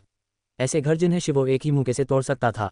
भूसे की गंध। एक दुबली पतली गाय उदास होकर बंजर जमीन को घूर रही थी। उसके बगल में एक बच्चा थका हारा बैठा था। स्वागत है ए रैंक साहसी अटोरी। मेरे पीछे मुझे एक आदमी की आवाज़ सुनाई दी जो थका हुआ भी था। वह पहले वाला कुलीन द्वारपाल था। ये ट्वाइलाइट का शहर तेरेक है, क्षय की भूमि, भगवान शायद कहेंगे। ऐसा लग रहा है जैसे कोई घटना घटने वाली है। तारांकन ग्राहम द हंटर तारांकन। छोटी लड़की अचानक प्रकट हुई। उसका चेहरा बेहद खूबसूरत था। सफ़ेद बाल और लाल आंखें किसी अशुभ संकेत का आभास करा रही थीं। उसकी उपस्थिति इतनी ज़बरदस्त थी कि मैं, जो गांव का सबसे ताकतवर इंसान था, हिल भी नहीं पा रहा था। और मैं अपनी नज़रें नहीं हटा सका। उसकी भयानक अकेंद्रित आंखें पूरी दुनिया की उपेक्षा करती प्रतीत हो रही थीं। उसके सिर के ऊपर वह चमकता हुआ प्रभामंडल क्या था? वो अजीबोगरीब पंख क्या थे? इतने सारे क्यों थे? उसकी पीठ पर वो विशाल दरांती, क्या वो सचमुच कोई हथियार था? क्या इतनी छोटी बच्ची उसे चला सकती थी? वह सुंदर, डरावनी, अप्राकृतिक और बेचैन करने वाली थी। वह ऐसी ही लड़की थी। लड़की अपने चारों ओर घूम रही काली धुंध को छूती रही और बुदबुदाती रही, भगवान। ये बेचैन करने वाला था, मानो किसी प्रेतग्रस्त बच्चे को देख रही हो। मुझे इस लड़की का मार्गदर्शन करने का काम सौंपा गया था। ये बात बेतुकी लग रही थी, लेकिन दरबानों ने बताया कि वह एक रैंक की साहसी महिला है। अगर उसे गुस्सा आ जाए तो हम कौन हैं, इससे कोई फर्क नहीं पड़ता। वह बिना सोचे समझे हम सबको मिटा सकती है। मैंने घबराहट से निगल लिया। तो लेडी अटोरी, आप इस गांव में क्यों आए हैं? यह इतना दूर है कि यहाँ कभी कोई नहीं आता, और यहाँ कोई व्यापार मार्ग भी नहीं है। मैं इसीलिए आया हूँ। मुझे देवताओं को दुर्लभ सामग्री अर्पित करनी है। चूंकि यहाँ कोई नहीं आता, इसलिए यहाँ कुछ दुर्लभ चीजें हो सकती हैं। मुझे गिल्ड से जानकारी मिली है। मैं यहाँ एक दुर्लभ विनाश अनुरोध को स्वीकार करने आया हूँ। इस गांव में कोई संग नहीं है। मैं समझ गया। तो क्या तुम्हें कोई परेशानी है? मैं चकित रह गया। यद्यपि इस लड़की की असली पहचान एक रहस्य थी, फिर भी वह एक रैंक साहसी थी। क्या वह सचमुच हमें बचा सकती है? मैं कल्पना में डूबने लगा। लेकिन नहीं, यह असंभव था। मैंने कई साहसी लोगों को आते जाते देखा है। आखिरकार उनका सारा ध्यान पैसों पर ही रहता है। मैं उन्हें दोष नहीं देता, बस चीज़ें ऐसी ही होती हैं। लेकिन ये सच्चाई हमें हमेशा कुचलने के लिए पर्याप्त रही है। यदि हम अपना सारा पैसा भी एकत्र कर लें तो भी हम एक रैंक साहसी को किराए पर नहीं रख सकते। इसके अलावा ये भी स्पष्ट नहीं था कि यह लड़की वास्तव में शक्तिशाली थी भी या नहीं। ए श्रेणी के साहसी लोगों की ताकत में काफ़ी अंतर होता है। कुछ राजनीतिक रूप से शक्तिशाली होते हैं, कुछ बातचीत में माहिर होते हैं, और कुछ के पास अनोखे, सुविधाजनक कौशल होते हैं।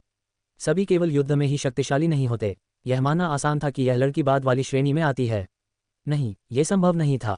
मैंने अपना सिर हिलाया। कुछ भी नहीं है, कोई परेशानी नहीं है। अच्छा ऐसा है। लड़की की साथी एल्फ कुछ इशारा कर रही थी। शायद वह बोल नहीं पा रही थी। यह एल्फ बेहद खूबसूरत थी, लेकिन मुख्य द्वारपाल बराक के अनुसार वह एक राक्षसी थी। जाहिर है, एक प्रशिक्षक।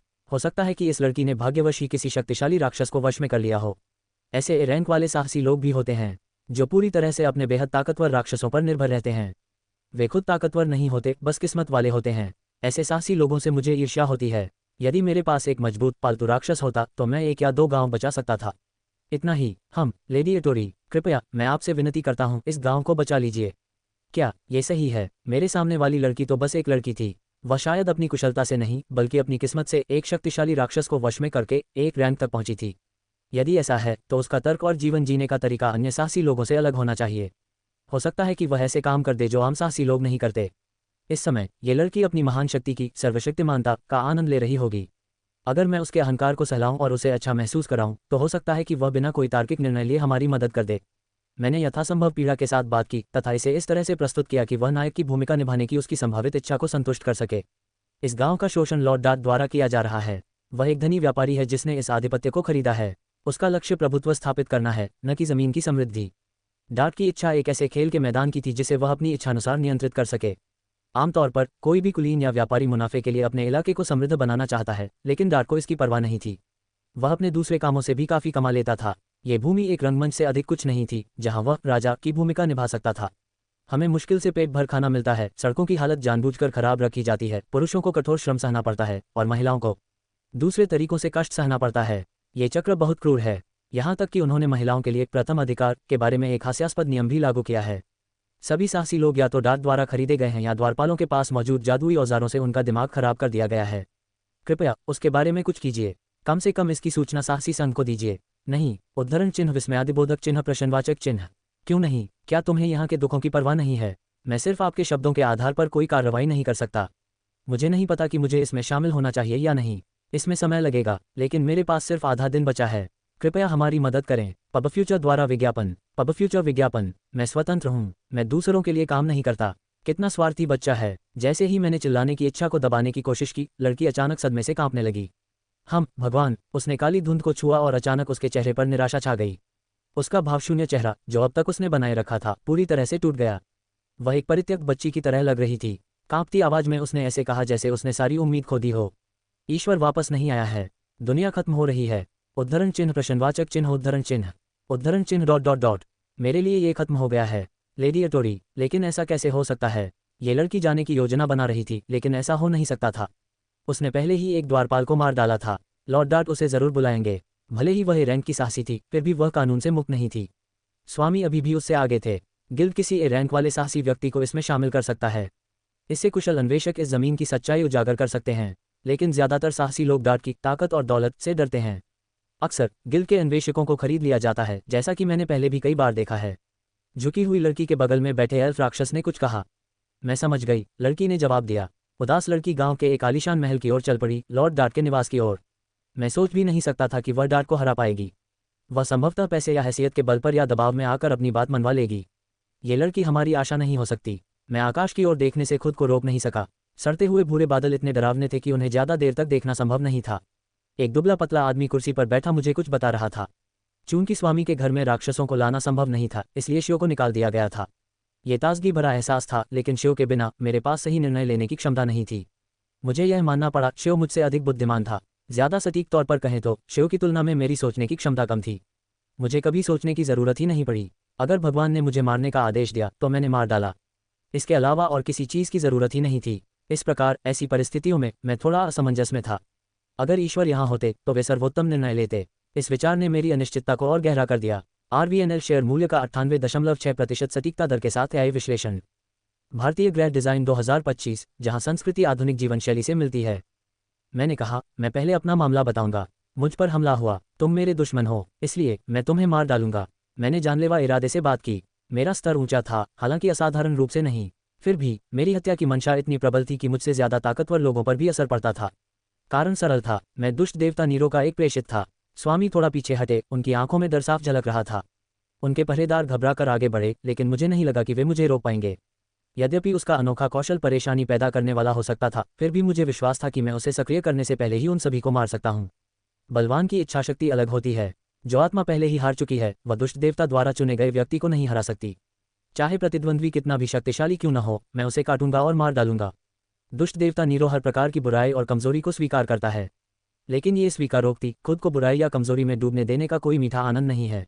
भले ही आप बुरे हों, भले ही आप कमजोर हों, भले ही आप युवा हों, भले ही आप छोटे हों, भले ही आप सुस्त हों, तुम्हें इससे डरने की जरूरत नहीं है। यही तो दुष्ट देवता नीरो कहता है। लेकिन ये लोग अपनी ही बुराई और कमजोरी से डरते हैं। यहाँ तक कि जेरह को भी आखिरकार अपनी कमजोरी समझ में आ गई और उसने पलटवार किया। यहाँ संवाद के लिए दोहरे उद्धरण चिन्हों तथा वर्णन के लिए बिना उद्धरण चिन्हों के अनुवाद दिया गया है। योजक चिन्ह, योजक चिन्ह, योजक चिन्ह। वे केवल भयानक शत्रुओं के सामने कांपते हैं, इसीलिए उन्हें मार दिया जाता है, लूट लिया जाता है, कुचला जाता है, ठीक वैसे ही जैसे मैं कभी था। अगर तुम पीछे हट गए तो मैं तुम्हें नहीं मारूंगा। एम्पायर पर नए अध्याय पढ़ें। उद्धरण चिन्ह डॉट डॉट डॉट। कृपया प्रतीक्षा करें, लेडी एटोरी। ऐसा लगता है कि आपने कुछ गलत समझा है। क्या आपके पास मेरा विरोध करने का कोई कारण नहीं है? मुझ पर हमला किया गया, यह मेरे अधीनस्थों ने अपनी मनमानी करके किया है। स्वाभाविक रूप से मैं माफ़ी मांगूंगा। अगर आपको मुआवजा चाहिए तो मैं आपको दे दूंगा, लेकिन मैं लड़ाई नहीं, बातचीत चाहता हूँ, एक रचनात्मक चर्चा। आपने द्वारपाल पर हमला किया और ज़बरदस्ती शहर में घुस आए। मेरे अधीनस्थों ने आप पर हमला किया, तो चलिए इसे बराबरी मान लेते हैं। मुझे ऐसा नहीं लगता। ऐसे समय में मैं सोचता हूँ कि भगवान क्या करेंगे। मेरे हिसाब से अभी मारना ठीक है, लेकिन असल में मैं इतना आश्वस्त नहीं हूँ। अगर कोई ईश्वर होता तो मैं बिना किसी हिचकिचाहट के आगे बढ़ सकता था, लेकिन जब कोई ईश्वर नहीं होता तो मुझे सावधानी से काम लेना चाहिए। मैं किसी ईश्वर की तरह सर्वज्ञ या सर्वशक्तिमान नहीं हूँ। मेरे सामने खड़ा आदमी एक बड़ी आह भरता है। मेरे सामने दुष्ट देवता के दूत के रूप में वह काफ़ी संयमित है। योद्धाओं में भी ऐसा संयम दुर्लभ है। इसे देखते हुए ये प्रतिद्वंद्वी शायद शक्तिशाली हो। कम से कम वह उन नीच लोगों से अधिक शक्तिशाली है जो उसके सामने सतर्क रहने का केवल दिखावा कर रहे हैं। लेडी एटोरी, मेरा विरोध करने में आपकी कोई योग्यता नहीं है और नुकसान बहुत ज़्यादा हैं। क्या आप इसे समझती हैं? मैं देश द्वारा मान्यता प्राप्त एक राजा हूँ। आप चाहे कितनी भी सक्षम साहसी क्यों न हो, मुझे नुकसान पहुँचाने का मतलब है देश का विरोध करना। उद्धरण चिन्ह डॉट डॉट डॉट उद्धरण चिन्ह। इसके अलावा मैं एक धनी व्यापारी हूँ। सभी शहरों के व्यापारी मेरे दुश्मनों का विरोध करेंगे। व्यापारियों को दुश्मन बनाना परेशानी भरा है, जानते हो। तुम न तो कुछ खरीद पाओगे, न ही कुछ बेच पाओगे। ये वास्तव में परेशानी वाली बात हो सकती है। ये गिल्ड मूलतः साहसी लोगों के लिए काम करता है, हमें शक्तिशाली बदमाश बनने से रोकने के लिए। हालांकि जो साहसी लोग बदमाश बन गए हैं वे दुश्मन हैं। इस आदमी से लड़ने से देश और व्यापारी दुश्मन बन सकते हैं। उदाहरण के लिए, अगर साहसी लोगों का संघ जांच भी करता है तो इस बात की कोई गारंटी नहीं है कि जांचकर्ताओं को रिश्वत नहीं दी जाएगी। अच्छा, ऐसा है। अब मुझे समझ में आया कि देवताओं ने ऐसा क्यों कहा था। कुलीन, राजपरिवार और सत्ताधारी लोग कष्टकारी होते हैं। वे मजबूत नहीं हैं, वे बस एक झंझट हैं। अगर ऐसा है तो परेशानी कम करने के लिए कभी कभार हमले को नज़रअंदाज कर देना ही बेहतर है। इसके अलावा अगर मैं उस व्यक्ति के साथ सहयोग करूं तो मुझे इनाम भी मिल सकता है। निश्चित रूप से आम लोग ऐसा ही सोचेंगे। मुझे याद है कि गाइड ने पहले क्या कहा था। मेरे सामने सोने के सिक्कों से भरा एक थैला पड़ा था। तो फिर क्या हम विषय पर वापस आएं? स्वामी ने कहा, आपने मेरे अधीनस्थ पर अन्यायपूर्ण हमला किया। क्या ये स्वीकार्य है? मेरा अधीनस्थ, जिसने अपने लापरवाह फैसलों से आपको परेशान किया था, मर चुका है, लेकिन मैं ये सुनिश्चित करूंगा कि उसके परिवार को उचित सजा मिले। हालांकि अत्री, भले ही आप ए रैंक के हों, लेकिन उसके भाग्य का फैसला कानून को ही करना चाहिए। अगर भविष्य में ऐसा करने से बच सके तो बेहतर होगा कि आप उसे न मारें। मुझे लगा कि वह एक अलग तरह का व्यक्ति है। ऐसा लग रहा था जैसे वह कहना चाह रहा था, गलती सिर्फ दरबान की है। चलो पैसे लेकर सब कुछ खत्म कर देते हैं। अगर मैं मना कर दूं तो मुझे दुश्मन समझा जाएगा और बात बिगड़ जाएगी। ईमानदारी से कहूं तो यह ऐसी स्थिति है जो किसी भी दिशा में जा सकती है, या ऐसा मैं सोचता हूं। लेकिन मेरे पास मना करने की कोई खास वजह नहीं है। चूंकि मुझ पर हमला हुआ है, इसलिए मुझे उसे हराना ही होगा। फिर भी इस आदमी ने तो शुरू से ही हार मान ली है। नहीं, उसका लड़ने का कोई इरादा नहीं है। वह शायद मेरा विरोध भी नहीं करना चाहता।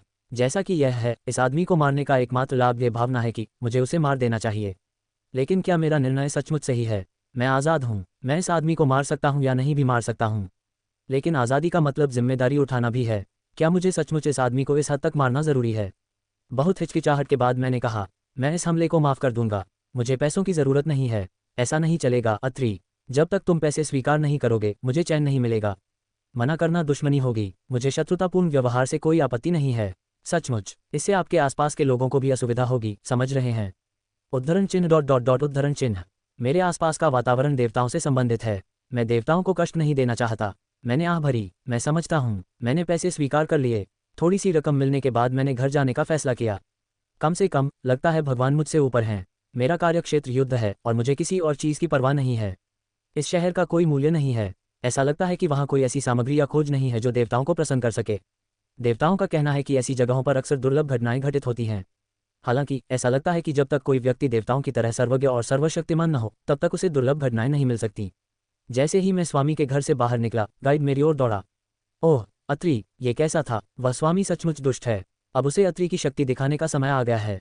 मुझे पैसे मिले हैं, मैं नहीं लड़ूंगा। क्या तो आप भी बस एक और कमीने के सहयोगी हैं? बस उधार की ताकत का इस्तेमाल कर रहे हैं, है ना? अंत में आपको लगता है कि आपके द्वारा उठाई गई किसी चीज़ की ताकत पैसे की ताकत को नहीं हरा पाएगी। मैं आपसे अधिक पैसे को महत्व देता हूँ। Ads by pub future ads. क्या मेरी सारी शक्ति देवताओं से आती है? इसे चलाना या न चलाना मेरी आज़ादी है। ऐसा इसलिए है क्योंकि देवताओं ने मेरे साथ आज़ादी का एक अनुबंध किया है। किसी भी चीज़ से ज़्यादा मुझे इस आदमी के लिए लड़ने की कोई इच्छा नहीं है। आखिरकार वह मुझे नियंत्रित करने की कोशिश करता है। उसने अपने शब्दों से बार बार मेरी परीक्षा ली है, अपने मनमाने मानदंडों के आधार पर मेरा मूल्य निर्धारित किया है, और जैसे ही उसने देखा कि मैं उपयोगी हो सकता हूँ, उसने मेरे विचारों में हेरफेर करने की कोशिश की। मैं मूर्ख हूँ। मैं एक छोटी सी लड़की से अधिक कुछ नहीं हूँ जो पाश्विक शक्ति को छोड़कर देवताओं की आज्ञाकारी है। देवताओं की शक्ति के कारण मैंने संख्याओं की गणना करना सीख लिया है, लेकिन मैं अभी भी एक साधारण ग्रामीण लड़की के दायरे में ही रहती हूँ। फिर भी युद्धभूमि में घूमते हुए मैंने भी अपनी सहज प्रवृत्ति को निखारा है। मेरी शक्ति, स्वतंत्रता और अनुबंध इतने मूल्यवान है कि मैं इस आदमी के लिए नहीं लड़ सकती। उस स्वामी को अपनी सीमाएं समझ में आती थीं। कम से कम वह मुझे एक खतरा तो मानता था और मेरा सामना करने के लिए हर संभव उपाय करता था। अब मुझे अच्छी तरह समझ आ गया है कि यह आदमी उस स्वामी को क्यों नहीं हरा सकता। तो ठीक है, जैसे ही मैं जाने वाला था, गाइड ने अपनी कमर से एक चाकू निकाला और मेरी तरफ तान दिया। एक अच्छी तरह इस्तेमाल किया हुआ ब्लेड। हालांकि उस ब्लेड में उस औजार की अजीबोगरीब दुष्टता नहीं थी जिससे इंसानों का खून निकाला गया हो। यह कोई हथियार नहीं है। यह क्या है? उद्धरण चिन्ह, योजक चिन्ह, योजक चिन्ह, योजक चिन्ह, योजक चिन्ह, विस्मयादिबोधक चिन्ह, उद्धरण चिन्ह। उसने हत्या का इरादा जताया। बस इतना ही हुआ कि गाइड पीछे की ओर लड़खड़ा गया और एक अजीब सी गंध छोड़ने लगा। क्या ही बदकिस्मती थी, कुछ मायनों में उसने मुझ पर उस स्वामी से भी ज्यादा कुशलता से हमला किया। जैसे ही मैंने भागने की कोशिश की, एक झुकी हुई पीठ वाली बूढ़ी औरत ने अपनी आवाज ऊंची कर दी। तुम क्या कर रहे हो ग्राहम?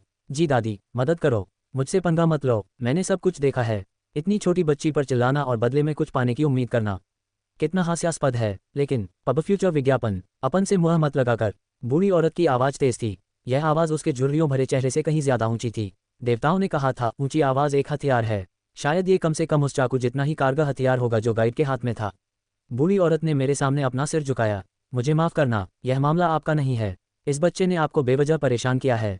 कम से कम मैं आपके आगे सिर झुका सकता हूँ। कृपया मुझे माफ कर दीजिए। ये ठीक है, कमजोर लोग मजबूत लोगों को ढूंढते हैं। तुम कुछ और ही हो, है ना? माफी के तौर पर मुझे तुम्हारा थोड़ा स्वागत करने दो। मैं यह नहीं चाहता, मैं ऐसा नहीं चाहता, लेकिन मेरे पास उसे नजरअंदाज करने की प्रेरणा नहीं है। मैं समझता हूँ। मुझे उस बूढ़ी औरत के घर आमंत्रित किया गया। वह एक जर्जर घर था जो ऐसा लग रहा था मानो किसी भी पल ढह जाएगा। मेज पर 4 टूटे हुए कटोरे रखे थे। ऐसा लग रहा था जैसे उन्हें अच्छी तरह पॉलिश किया गया हो, और ऐसे घर में भी वे खूबसूरती से चमक रहे थे। एक नए कटोरे में ताज़ी चाय डाली गई। चाय से ज्यादा शायद वो हर्बल जूस था। मैंने जब उसकी जांच की तब भी वो जहरीला नहीं लगा।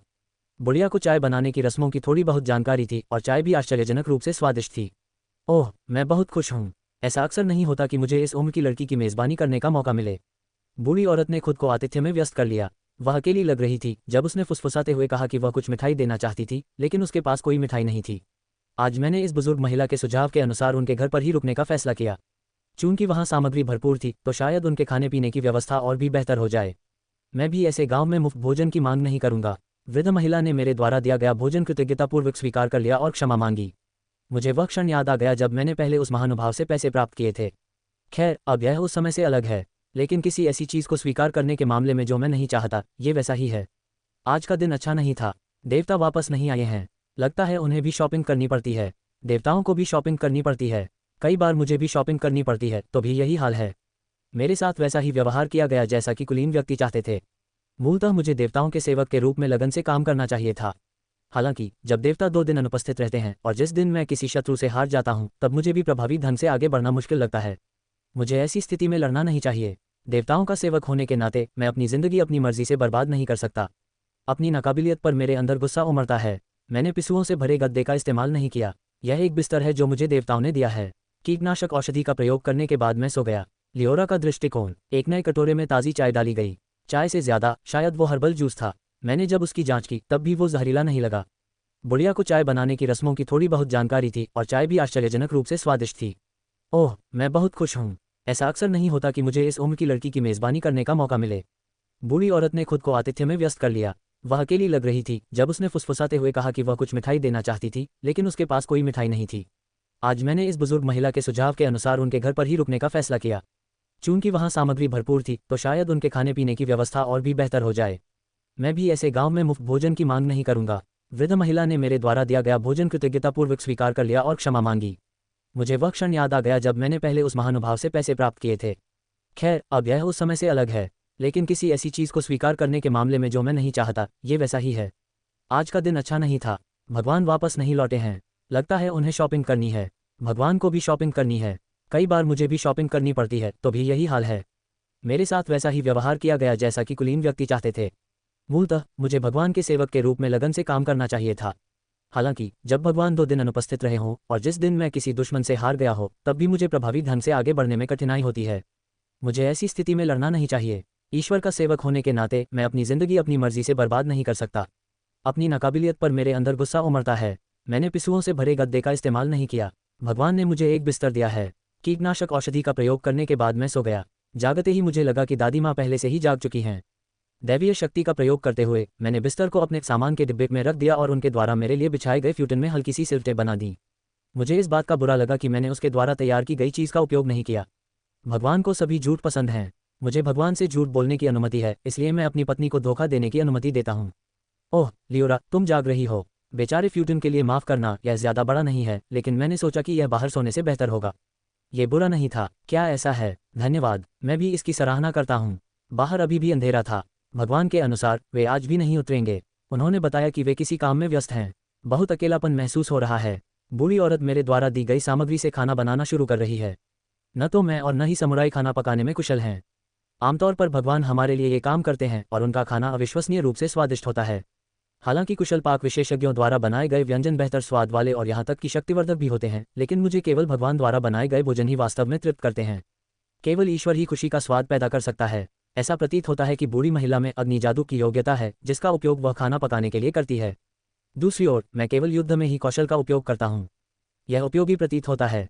खाना परोसा गया, हालांकि सादा था, लेकिन भाप से भरे बर्तनों की खुशबू अच्छी थी। मैंने उसे धन्यवाद दिया और खाना शुरू कर दिया। स्वादिष्ट। इसका स्वाद किसी शेफ के हाथ की बनी चीज़ जैसा नहीं था, बल्कि यह ईश्वर के बनाए पकवान जैसा था। इसके स्वाद ने मुझे खुश और हैरान कर दिया।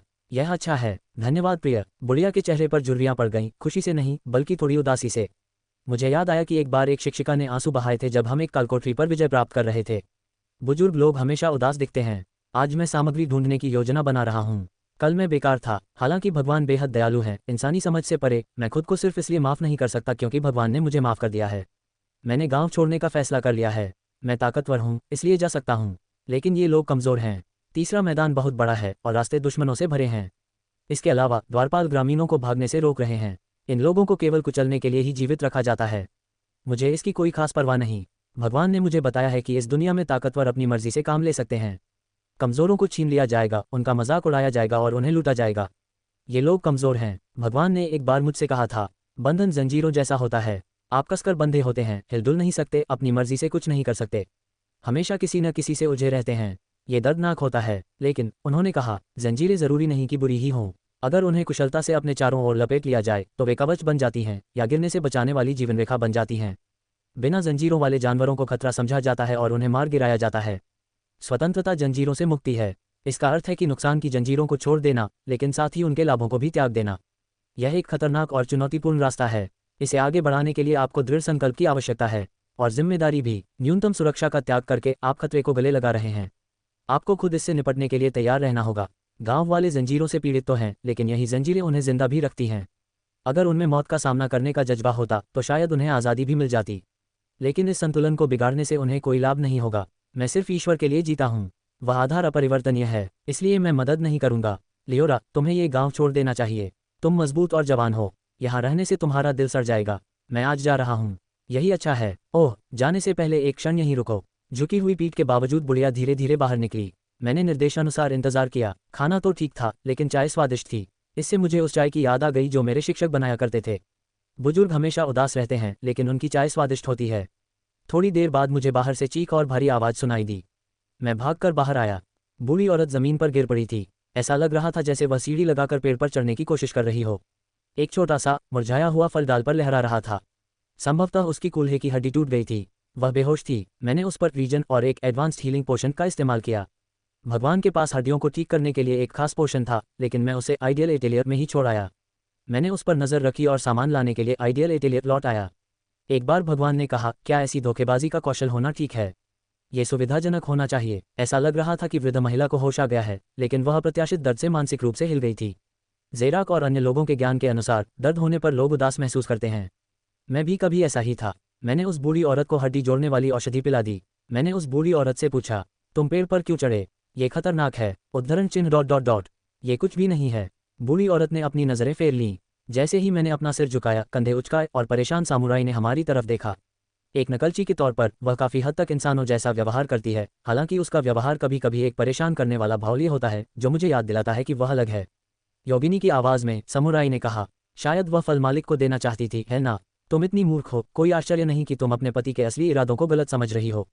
मैं ईश्वर को किसी से भी बेहतर समझता हूँ।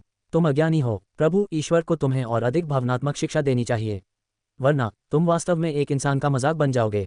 मैं इंसानी नकल को ज़्यादा बेहतर तरीके से संभालता हूँ। चुप रहो, जाओ, किसी डॉक्टर को ढूंढो। समझ गया गुरुजी। देवता का समुराई पर पूरा नियंत्रण है। हालांकि मैं समुराई को एक संभावित शत्रु मानता हूँ। वह खतरनाक है। वह कहती है, मैं गुरु और गुरुमाता की आभारी हूँ। मुझे नकलची के रूप में आगे बढ़ने का मौका देने के लिए मैं उनकी आभारी हूँ। लेकिन वह भगवान का अपमान करती है। वह भगवान की दुश्मन है। उसे बर्दाश्त करने का एकमात्र कारण यह है कि भगवान बहुत दयालु हैं और समुराई गलती से यह मान लेते हैं कि भगवान नासमझ हैं। फिर भी सामुराई के शब्दों ने मुझे समझ दी। मैंने उस आंशिक रूप से स्वस्थ हो चुकी बुजुर्ग महिला की ओर हाथ बढ़ाया। उसने मेरा छोटा सा हाथ पकड़ लिया, लेकिन तुरंत ही खुद को अलग कर लिया और रोने लगी। क्या हुआ? क्या दर्द हो रहा है? उद्धरण चिन्ह डॉट डॉट डॉट। मुझे खेद है, बहुत खेद है। रोती हुई बूढ़ी औरत के सामने खड़े होकर मैं असमंजस में था। मेरा शरीर, जो किसी भी शक्तिशाली शत्रु का सामना कर सकता था, हिल नहीं रहा था। तभी पीछे से तेज कदमों की आहट सुनाई दी। मुड़कर देखा तो कल वाला गाइड दिखाई दिया। समुराई ही उसे यहाँ लाया होगा। उसके पास कुछ प्राथमिक उपचार सामग्री थी। लगता है इस गांव में उचित चिकित्सा सुविधा का अभाव है। मुझे समझ आ गया था कि शायद वही अकेला ऐसा व्यक्ति होगा जो इलाज का प्रबंध कर सकेगा। गाइड की अभिव्यक्ति राक्षस जैसी थी। तुम गद्दार, तुमने बूढ़ी औरत को क्यों रुलाया? मुझे नहीं पता, सिर्फ इसलिए कि तुम एरेंट हो, तुम्हें लगता है कि तुम कुछ भी कर सकते हो। उस बुढ़िया, उसका पूरा परिवार उस कमीने सरदार ने मार डाला। यहाँ तक कि तुम्हारी उम्र का एक पोता भी। वह उस सरदार से नफरत करती है और फिर भी तुम। जब गाइड अपनी बात जारी रख रहा था तो बूढ़ी महिला अपने पतले होते बालों को पकड़कर चिल्लाने लगी। आगे की कहानी सुनाने के लिए वी एम स्टोरी वर्ल्ड को सब्सक्राइब करो।